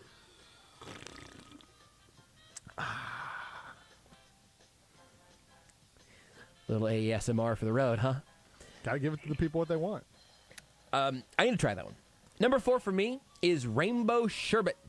I don't know if that's how you're supposed to pronounce it. I've gotten confident about pronouncing GYRO as Euro. I have not yet gotten confident on sherbet, sorbet, sherbet. I still have my questions. But this is a relatively light flavor that, a nice fruitiness, but not too punch you in the face at 8 a.m. or whatever. Also, the zone's going to probably have me drinking some G Fuel in the mornings. I think that's probably going to be a return feature there. You can drink rainbow sherbet in the morning and it won't kill you. Rudy, number 4. So number 4, I have the Tetris Blast. Ooh. It is it's just kind of like a rainbow fruity type of drink. It's very good. I like the Tetris. You can get it in cans at a Quick Trip. Tucker, what's your number 3 G Fuel flavor? My number 3 G Fuel flavor is the PewDiePie flavor. Now, if I were to just say that and not give you any context to what that flavor was, you'd think, oh, it's a sweaty YouTuber flavor. And you would be correct. But it's cranberry, and I am a very big fan of cranberry. And so, yeah, that's my number 3. I like cranberry stuff. It didn't make my top 5, but it's a very good one. It is very solid. By the end, if you guys want to just have this running in the background, I do want to know if you guys have losing flavors. I've got one that I wrote down, and I have one that has made me want to throw up. Okay, I've got 2 honorable mentions, I think. So we can save that. My number 3, though, is once we get here, these top 3, I think you catch me on the right day. I can make a case for any of them. Hype Sauce, which is raspberry lemonade. Just excellent. I love cranberry. I love raspberry. That sort of genre of tart red fruits, really good. Always a big lemonade guy. In fact, I have been largely on a search for a good sugar-free lemonade, and I'm remembering right now that one of my favorite sugar-free lemonade bases comes from the wonderful people at G Fuel. And so I'm going to have to dip back in, I think. This right here, I'm having a breakthrough this moment. Hype Sauce, raspberry lemonade, number 3 for me. Could have been higher. Number 3 for me is Battle Juice. It's the pineapple one. Oh, yeah. I like the Battle Juice. Very good. Tucker, do you have Battle Juice opinions before we move on? No, I have not tried it, but I'm a very big fan of pineapple and pineapple-flavored things, so I'm going to have to try that one. It's very good. That, to me, tastes like Sports Saturday and Sports Sunday. Because of all of the ones that I say, hey, you can drink this one in the morning, that one is the closest to fruit juice aesthetically. Yeah. You can pull it off. I don't know that I could start my day with some sour cherry, but I've definitely started my day with that one. What's number 2, Tucker? Number 2, I've got Hype Sauce, and I think in my first package that I got was on a G Fuel buy one get one, and it was Hype Sauce and Blue Ice. It's one of those things. Is the first one you've had, it's really good, but I also love lemonade, and that'll be prevalent with my number 1 answer too. But everything that you said, it's just it's so good. It really is excellent. My number 2 is Pink Drip. I was surprised to have this one this high. I kind of forgot about Pink Drip. I did too until it showed up on my list. Oh yeah, it's basically a pink starburst. Yep. But it also has that same thing of not syrupy, not sickly sweet, very light, and a really pleasant drink. I like Pink Drip. Number 2, Rudy. Number 2 for me is also Hype Sauce. Something tells me something tells me we all have the same number 1. I wonder if we do. But me and Tucker, I think, are going to finish with the same top 2. But I agree though with Tucker. I have one time on my list I had both radioactive lemonade and pink lemonade. I like the lemonade ones basically. Yeah. Those generally, if you are out there and you're like, hey, what flavor should I get? Where should I start with the G Fuel?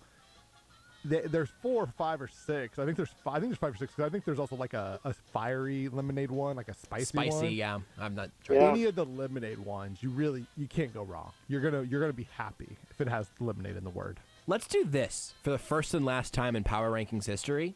Ooh. I'm going to count to 3. I'll give us a 1, 2, 3, and then I want us to all just say like the official label name of the one we have. Yes. For number 1. I actually don't know that it's all going to be the same. Oh boy. But if it is, it's going to sound great. Tucker, are you ready? Mm-hmm. Rudy, are you ready? I'm ready. Josh, are you ready? Ready. Number 1 G Fuel flavor. Now we're doing this on 1, 2, 3, go? No. Or 1, I'm 2, going to say say the name? 3. I'm going to say 3, and then we're all going to say the name in Okay, cadence. So on go, basically. You're not saying go, so but if the where number go one, would so be. if my number 1 answer was dog poop flavor, okay, I would go 1, 2, Just missed my top 3, 5. dog Dog poop. There you go. Okay, here we go. Demonade, by the way, Chaotic Warrior. That's the spicy lemonade. What do they call the Demonade. What do they call the dog poop one? Dog poop. Okay, number 1 G Fuel flavor. 3, 2, 1. Shiny Splash. Shiny Splash. Yes! Love this Yes! It's the best. Tucker, speak on it. It is incredibly good.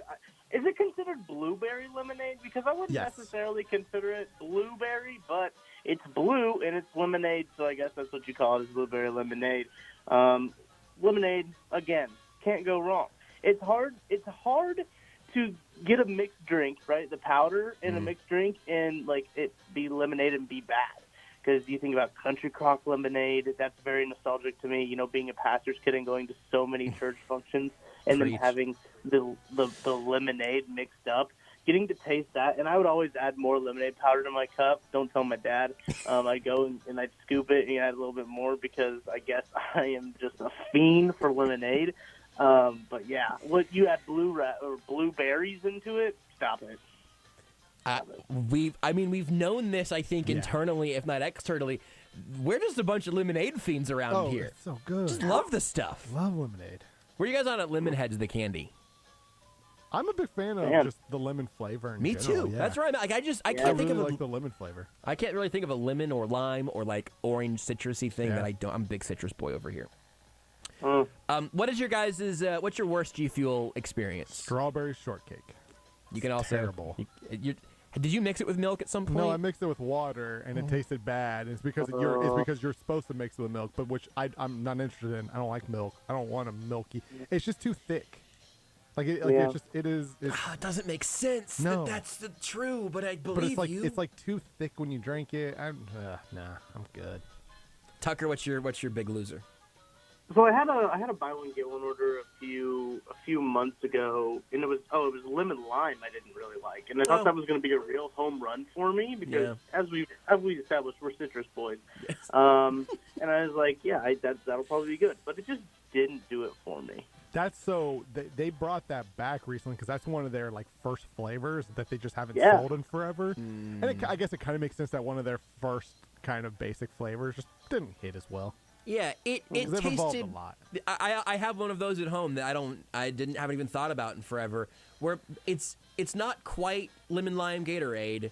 It's a little more lemon lime powdered energy drink, and other G Fuel flavors don't all have that. That's a good call. I have an entire carton of guava that anyone who wants it can just have. It tastes like grass. I've not tried that one. Something now tells me I don't want to. No, it's not good. The Logic, I think it was boysenberry. If I remember right, was the flavor. Pretty good. That was a solid one. I enjoyed that one. Here's my one other one that I would mention. The Back on Blackberry flavor would have actually been second tier for me, I think, if it didn't literally turn your teeth black. That is a non-negotiable on this one. I can't be taking a sip and then flashing my pearly whites, and all of a sudden, no white. All of a sudden I look like the Dread Pirate Roberts. That doesn't work. Anyway, what around? Worst series finales next, Tucker? Yes. Yep, let's do that one next. Okay, I want Tucker's final answer to be the number one of the next categories. That's the way I'm. So I made Tucker start that one. Yes. Now, Rudy, you start this one. Okay. And then I'll start the next one. And we'll just keep going in this order. Okay. Okay, we've got it. So, Rudy, your number 5 worst series finale. Dexter. It didn't make a lot of sense. It's a show I really loved, and especially the first 4 seasons. It gets a little, they kind of lose their way a little bit after the first 4. But it's still fine. But the ending of it just makes no sense. I had to reboot the show because the ending made no sense. Yeah, Dexter. Disappointing. Tucker, number 5. Number 5, I've got Lost. I don't really like when things are up for interpretation. Just tell me how it ends.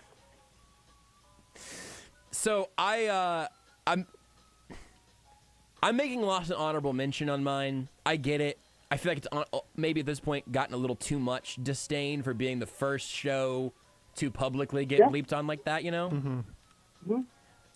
So anyway, that's an honorable mention for mine. In fact, it just left my list recently. Number 5 is Dexter. I never even watched it. It's the only show I've ever heard Renee complain about. Oh, really? Yeah, just like ever, really. Yeah. So apparently it stunk. So good. You already described it, so I'm just gonna the books let you have it. Are so much darker. Yeah. The book's way better. Huh. I wonder if Renee's read generally those. not a books are always better than the show. There are plenty of times I'll take a movie or whatever or a show over the book, but the books they're just so different. Yeah, I mean, you're right. That's not really the first season and the first book tell the same story, but it's a darker story. The rest of the books, the rest of the 7 have nothing to do with anything of the show. It is completely different stories. There's only one thing that does happen in both, but it happens in a completely different way at different times and all that stuff. You're right, though. You're not. Beards is kind of the book was better guy. Frankly, now the only times I've heard you talk about that in this context is Dexter and 50 Shades of Grey. Yeah.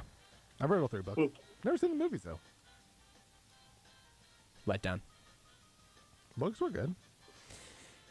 I've heard a lot about the genes in that film. So I said number 5 is Dexter. So Rudy, number 4. Number 4 was the Nuggets losing to the Lakers in Game 6 in the bubble. That's pretty good. Unfortunately, I think you... All right, go ahead. That one hurt me. No, that's good. That one hurt a bit. That's good. Tucker, number 4. I've got Game of Thrones. Listen, I haven't seen Game of Thrones all the way through because I was watching it when I was an intern, and you guys said stop watching it. I remember, Josh, you said, how far are you? And I told you, and you said, just stop watching. Did you get to the second to last season? Yeah. Okay. I'm almost done, and I've never finished it. Tara's watched it. Tara. You got the good stuff. Yeah. Yeah. What's Tara's take on it? You should listen to her instead of me, generally speaking. She wasn't a big fan of it, but all right, are they doing something new with it now? Well, I'll explain when I get to mine. It's my next one. Spin-off, I think. Oh, okay. Well, if you're gonna say something about it, don't spoil. Mine's number 3. Don't spoil anything for Tucker. It's only been out for several years now, and apparently I'm responsible for him not watching it. It's not a spoil. Number 4 for me is the 2021 NFL season. Great content. Last episode, the last 30 minutes, made some terrible character choices. Rudy, number 3 then. Number 3, Game of Thrones. The end of it was not great, and like Dexter, the ending was kind of bad enough that Kit Harington's coming back and saying hey, we're making a sequel because people weren't happy. Anytime you have to bring a show back because the ending was bad, the series finale was pretty bad. Beards would say it was good. He's wrong. Beards likes some bad things. We know this. This is a part of his character. Tucker, number 3. Number 3, I've personally never seen this show, but Kent Swanson just told me that How You Met Your Mother was awful, that ending. So I'm going to take his word for it. I kind of liked it. I've never seen the show. How did he meet his mother? Or your mother? Whose mother got met? I think it who's was the main your character? mother. Well, who's on Bob first? Saget. What's my mom have to do with this? My number 3 is Game of Thrones. I think that there might be a world in which the hate went farther than it needed to, but it started appropriately. It was not good. That is it. That is the extent of my analysis. Number 2, Rudy. Nuggets when they lost to the Lakers in Game 6 of the Western Conference Finals in 2009, because that was a team I truly believed could have won it all. Like, that was the team I thought was the best team in the Western Conference that year, and Carmelo Anthony was the first fun Nuggets team I had that went on a playoff run, and they hurt me. That is a Kobe terrible Bryant series ending. hurt me. Yeah. Yeah, that's a good one, Rudy. Number 2, Tucker? R.I.P. The finale of Seinfeld. You a Seinfeld boy? No, I just Okay. one of the list told me was a bad one that I googled. So If I remember right, the series finale of Seinfeld was just a clip show, basically, which is bad. well, see, that's what I was confused about because like Seinfeld, every episode of Seinfeld I've seen is never correlated to each other. Yeah. So it's like, how is there a finale? So yeah. here, spoiler. I'm sure I'll get some of this wrong because I don't remember everything, but they're in a town. When did Kramer go on a racist tirade? This is after. Okay. They're in a town where if you fail, That wasn't in the show? No. okay. Where if like you just fail, if you have the opportunity to like do the right thing, but you just decide not to, which is what you would do in New York, I guess essentially is the whole point. But in this small little town, it's like, oh, you have to help people out. But if you choose not to help people out, you just choose to just stand there, not do anything wrong, but just stand there. That's actually a crime. And so they're in prison, like for possibly up for life. And they have to go in front of a judge in a trial, but it's like a two-parter. And as they're in prison, they're swapping, like, they're talking about just, I guess, various moments throughout their history, and then it goes flashbacks to various moments throughout the show's history. Huh? Yeah, it's bad. What? It's bad. Were they in purgatory the whole time? Basically. Wow, I had no idea. Yeah. That's bonkers. It is ridiculous. The premise is basically that in New York, no matter what is happening, no matter what crime you will see, you would do nothing. And in some small town in New York, right? Not New York City, obviously, but in New York, that's a crime. And then they just did flashbacks for 43 minutes. Wow, that's bonkers. Okay. It's bad. Number 2 for me is Arrested Development, I think. Yeah. Now, well, which one? Here's the thing. There's 3 of them. Here's the thing. You could argue. So the original run of that series is brilliant. Renee and I were way late to the party. We watched it at some point, binged through it really, really fast. Then it got to the point where everyone was like, hey, you can stop watching. It's like, I don't know. I want to see how they end it. We watched like the remixed version, which has gotten better reviews than the original way that all got run. That's the one that's on Netflix. It wasn't very good. I recently found out, that was like early pandemic, I think we dipped into that. I found out a couple days ago. It was like on my watch again on Netflix. I was like, did we finish this? We have 3 episodes left. I never quit on a show, and I quit on Arrested Development twice and loved the first, whatever it was, 3 seasons. Yeah, they did 3, and then the show was gone for a long time, and then Netflix bought the rights to it, and they did a 4th season. And I believe a lot of people thought it was just going to be a 4th season, and then there was a time gap, and then they were like, we're doing a 5th now. And it's just, yeah. It's tough. That is, again, I really don't say very often, like, oh yeah, just quit here, but I kind of wish I would have just taken that advice. It's fine, like, as a background thing. It just was not very good. Rudy, what's your number 1 worst series finale? Number 1 was the 2020 Super Bowl.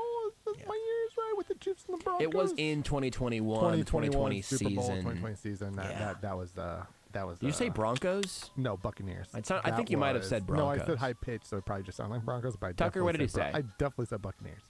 It hurt. I couldn't tell. That's fair. Yeah, that's a good one, Rudy. It hurts. That's a good one. That one stinks. Tucker, what's your number 1 worst series finale? Before I get to my number 1, your a tangent about Arrested Development makes me think of a similar show in the name of Community.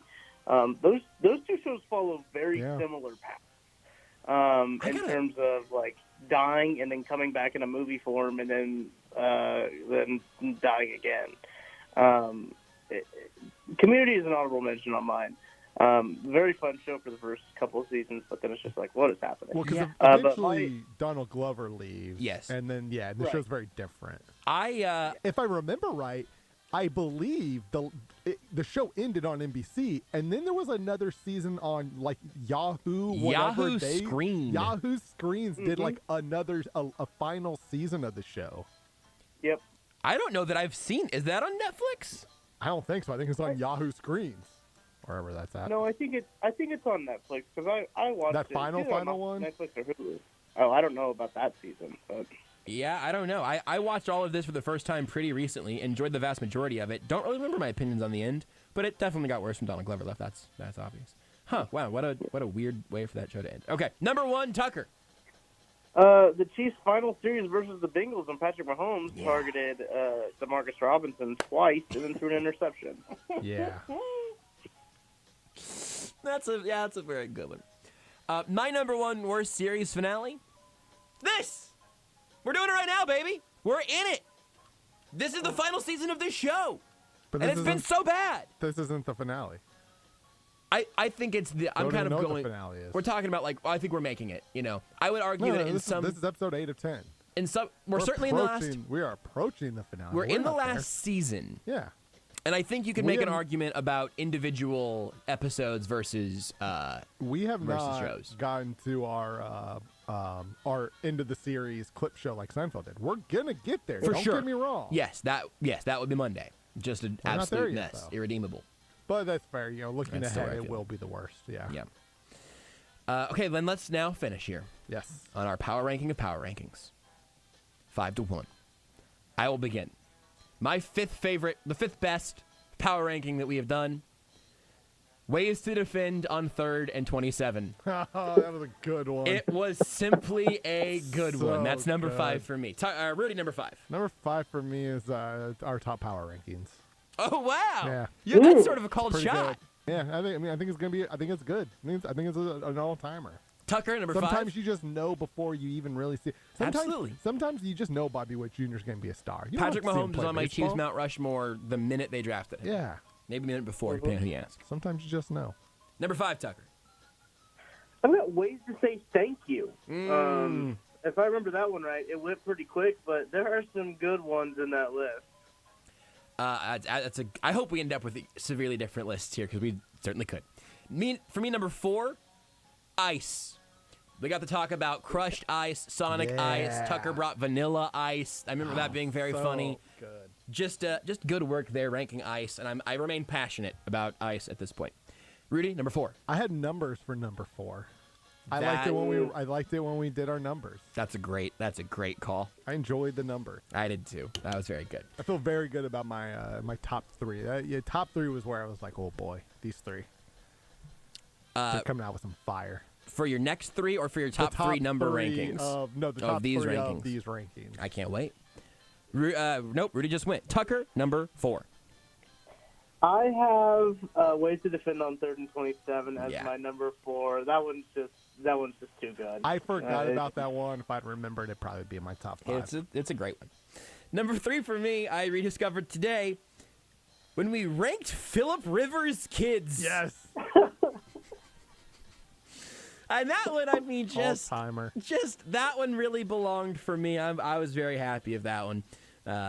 Proud of the work we did there. Rudy, number 3. Kitchen appliances. Yeah. I really Classic. because here's the thing about the kitchen appliances. Not only was it fun, not only was it funny, I also learned some things. That's right. I was like, oh, these are things that I should also get. It's great. You learned about the magic of an air fryer. You know, got some firsthand experience. Yeah, that's a great call, Rudy. It was fun. Tucker, number 3. I've got Phillip Rivers' kids at number 3. I just love a little behind the curtain. These are usually, when I send these, the first things that pop into my head. They usually get 0 thought. So it's like, what are just 4 random words that I can send in this group chat right now? And so for some reason, Phillip Rivers' kids was one of those sets of words. It was a good one. Good. It was inspired. Number 2 for me was things with pockets. Particularly because number 1 on my list was marsupials, which includes possums, and I am not going to let this show go without getting a little more pro-possum, pro-trash animal propaganda in this show. Things with pockets was a great one. I forgot to mention this in the WhatsApp, but you know the raccoon that we stumbled upon outside. Yes. I walked outside the other day and I saw it. You know what I saw with it? 2 little baby rackins. Oh, 2 my little baby rackins with goodness. mama rackin just going to town on some garbage. Wow. Can this Beautiful thing to see. podcast hour be titled "Going to Town on Some Garbage" with Tucker Franklin? That's great. We're just two little raccoons. We're just a couple of baby raccoons just going through, just crushing some carbo. Rudy, what's number 2? Number 2 for me was Birds. Birds was, you heard in the liner, Birds was good. It's a classic, It was man. really good. It's an unbelievable classic, stone cold classic. Number 2, Tucker. I have Ice, and I hate to toot my own horn, but it's because of my delivery of Vanilla and how disappointed I was. Yep. Nope. That's why it made it so high on my list. It's so good. It was just well executed. My number 1, and a little bit of me was disappointed in the liner because it gave away the game. But a little part of me was very, very, very, very glad that was the liner because I don't know that we've ever done a better bit than that. Nope. Number 1 for me is absolutely Birds. And this one, I'll tell you what. If you want to, we could play that liner again. Let's do that, Rudy. If you can just clip out the guts of it at some point. I'll wait till we're done with our full rankings. But Tucker carried that one. I don't remember what I said. I remember having some passionate opinions about Birds. I have opinions on Birds, but that was a Tucker power ranking. And gosh darn it, if it wasn't deserving of my number 1 slot. Rudy, what is your number 1 power ranking? My favorite, and I have talked about this on the show. I love the smell of wood. So when we power rank some wood, it was a good time. That was others receiving votes for me, Yes. and justifiably so. I enjoyed power ranking wood. Yeah. Tucker, Rudy, I'm gonna need some help on this one. Tucker, what is your number 1 power rankings in the history of power rankings? Drum roll, please. Listen, I think that you can argue what the number 1 is, much like you can argue who the number 1 quarterback is in the NFL. You can say it's Justin Herbert, the young one, the one that just happened, right? You can say Hard Seltzers, that's one that just happened. You can say that's number 1. Say Josh Allen. Another one that's been up for contention. When it comes down to it, it's Patrick Mahomes, and it's Birds. Yes! Birds is the number 1. It's a good one. Yes! It had to be Birds! It was always going to be Birds! It was always Birds. Rudy, play the clip! Okay, sorry, number 4. Number 4? Pigeons. I mean, in the 1800s, the pigeons were a top 5 birds, for sure. So you got messages around. Why? I just think they're funny. All right, number 3. The crows in the Game of Thrones, the carrier crows. Okay, sure. Yeah. Number 2. The great tit. Beard, stop it. I have one more question for you, Tucker. Do you remember what your number 1 was? I do not, and I specifically, because we had a conversation before this started, I said, should I put Great Tit at number 1 or number 2? And you said number 2 would be way funnier. For honorable mention, Ice Pyros pointed out when we did how Steelers will beat the Chiefs, when my top 5 was I just took it all from Twitch, which one at least one, if not multiple of them, were from Ice Pyro. That's good stuff, man. Well, Tucker, thank you both, not just for your excellent work over the years across every platform, but specifically your time as an AES intern, literally until the final shows. Your impact was felt in perpetuity and made better for it. So thank you for your interning. Thank you for your bug eating and power ranking. Thank you for your great tit. Honestly, I don't know how to say it any better than that. You made this stupid dumb show better. Well, thank you, Josh. Thank you for allowing me to be on your show. Thank you for the Higher Powers of A10 for placing me onto your show like I had a choice. And thank you for taking me under your wing and teaching me the great ways. Now, I've just got to try to get on 810 as an actual guest somewhere now, so I have to act like I know what I'm talking about. So I think this is probably my last time on 810. So I appreciate you having me on, and I appreciate you dealing with me saying vulgar words on the air. How is 810 still letting me on? That's a good question. Tucker, I might know a show in the middays that frequently has people from KCSN on. I might have an in for you. There we go. I'll pull some strings. I'll do. If there's ever one day if there's ever one Thursday where Kent, Matt, and Craig mysteriously all get flat tires, just call the backdoor line at approximately their time, and we'll make it work. Jason's not going to be at work every day. Good point. I think doing a power rankings with Mick Schaefer would be phenomenal. Tucker, I will tell you, this has been discussed, and I don't. There have been some backdoor, behind closed doors conversations about how some bits might end up making the jump from nights to middays, and I hope that we find some time. I don't know. I can't promise anything. I can't promise anything. But you know what? I can promise one thing. I will try my best. Wow. I really appreciate that. Some things shouldn't be brought to light, and maybe this one shouldn't be done in the daytime. Also very fair. But hey, I'm all for it. It's dark somewhere. That famous Jimmy Buffett song. Yep. It's dark outside somewhere. Tucker, I appreciate you at every turn. Thank you for being here with us tonight, and hopefully I get to talk to you over the phone when it's light out sometime. Of course. Thanks, Josh. That is Tucker D. Franklin, former Interchin extraordinaire. In fact, Johnny on Twitch just went, "Wait, we get no more Interchins," and that is true. The Interchins, intern Adele was our last Interchin. She did a great job closing up shop on the Interchin train. But yeah, I mean, look, lots of change is coming. And if nothing else, you'll always have power rankings in podcast form to go enjoy as many times as you could possibly handle. Did you know you can listen to Almost Entirely Sports anywhere, anytime? Well, you can. Just search for Almost Entirely Sports wherever you get your podcasts. If you're living with chronic joint pain,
This is Almost Entirely Sports with Joshua Brisco. Yeah, look, I came on here thinking this was going to be a fair interview, and but no, I just want to know, have like, a lot of respect for you. Local news. No, hey, listen. This is something where I come on, I give my time to you, Josh, okay, Yeah. and then this is the thanks I get. So you know what? I'm through. Okay, I'm through with. Goodbye. Well,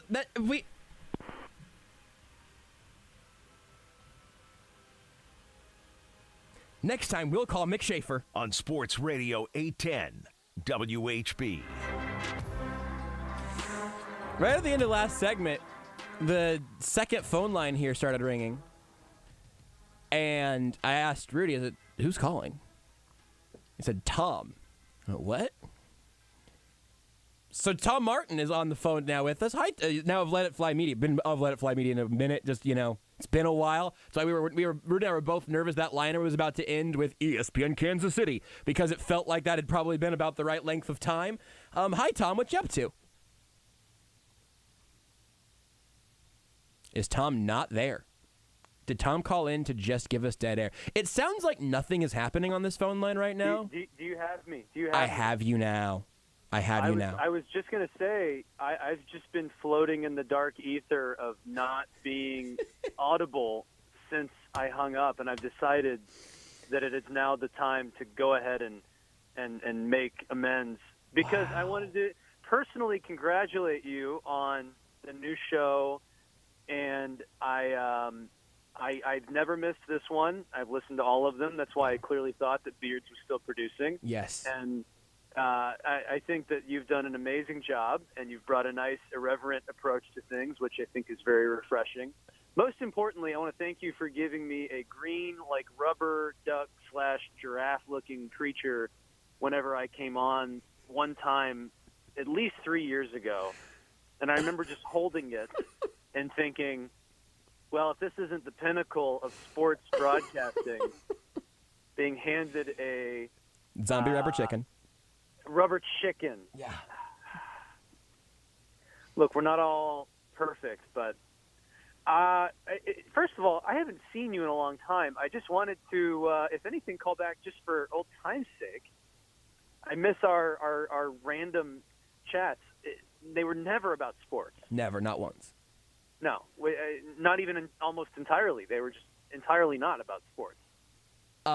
This is so several things here. First of all, it is shocking to realize you've just been on hold ever since that day several years ago. There was a line we weren't allowed to use, Yep. and I wasn't for sure why, but now we know. They called it the Martin line. I didn't understand what that meant. I felt like it was an acronym. Scary. Very scary. And very expensive. I imagine your phone bill is going to be absolutely atrocious. Yeah, and then you have inflation. Yeah, well, listen. And also, you having a gas-powered phone, it felt like a good idea at the time, but it seems like it's really backfiring. I actually owe the government approximately $49,000 back phone bills with my gas phone. Look, you guys shoot stuff for F1 now. That's you wake up and wipe your butt with $49,000, right? No. Oh, okay. Well, thought maybe. I was talking about you to Danny Welniak a couple days ago, maybe a week, but has been very, very recent. And obviously, she's now working with the Kansas City Current, both of you formerly of Channel 5 here. And I was very, very excited for Danny. And I remember telling her that I still felt bad, and maybe now to this day feel bad, about what my reaction was to finding out that you were leaving Channel 5. I remember it too clearly. It's very strange. Remember in St. Joe is when you said that you had you're moving on to your next thing. Obviously, Let It Fly's been incredible, at least from out here. It's looked pretty good what you guys have been doing over there. And I just remember being so genuinely bummed that I feel like I was absolutely not excited for you at all.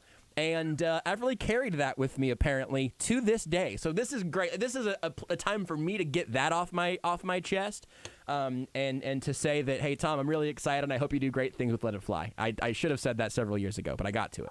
Look at this. This is the pinnacle of humankind. Wishing someone else congratulations, nearly 3 years delayed, on the last week of his own show.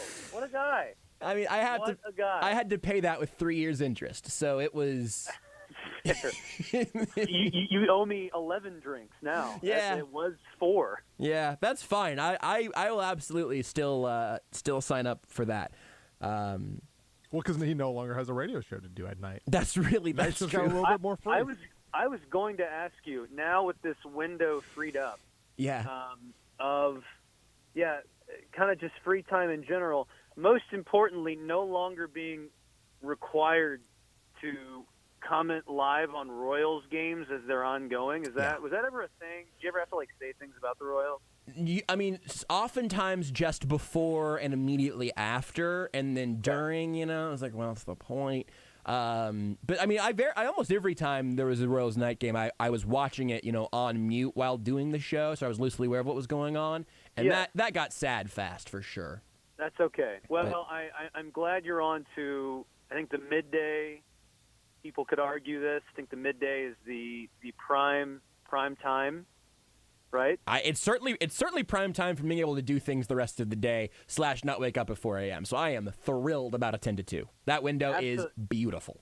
Absolutely. I think this has a great chance to wind up. When Conan O'Brien left late night? Wow. Right? Yeah. Yeah. I think this will go much better than that.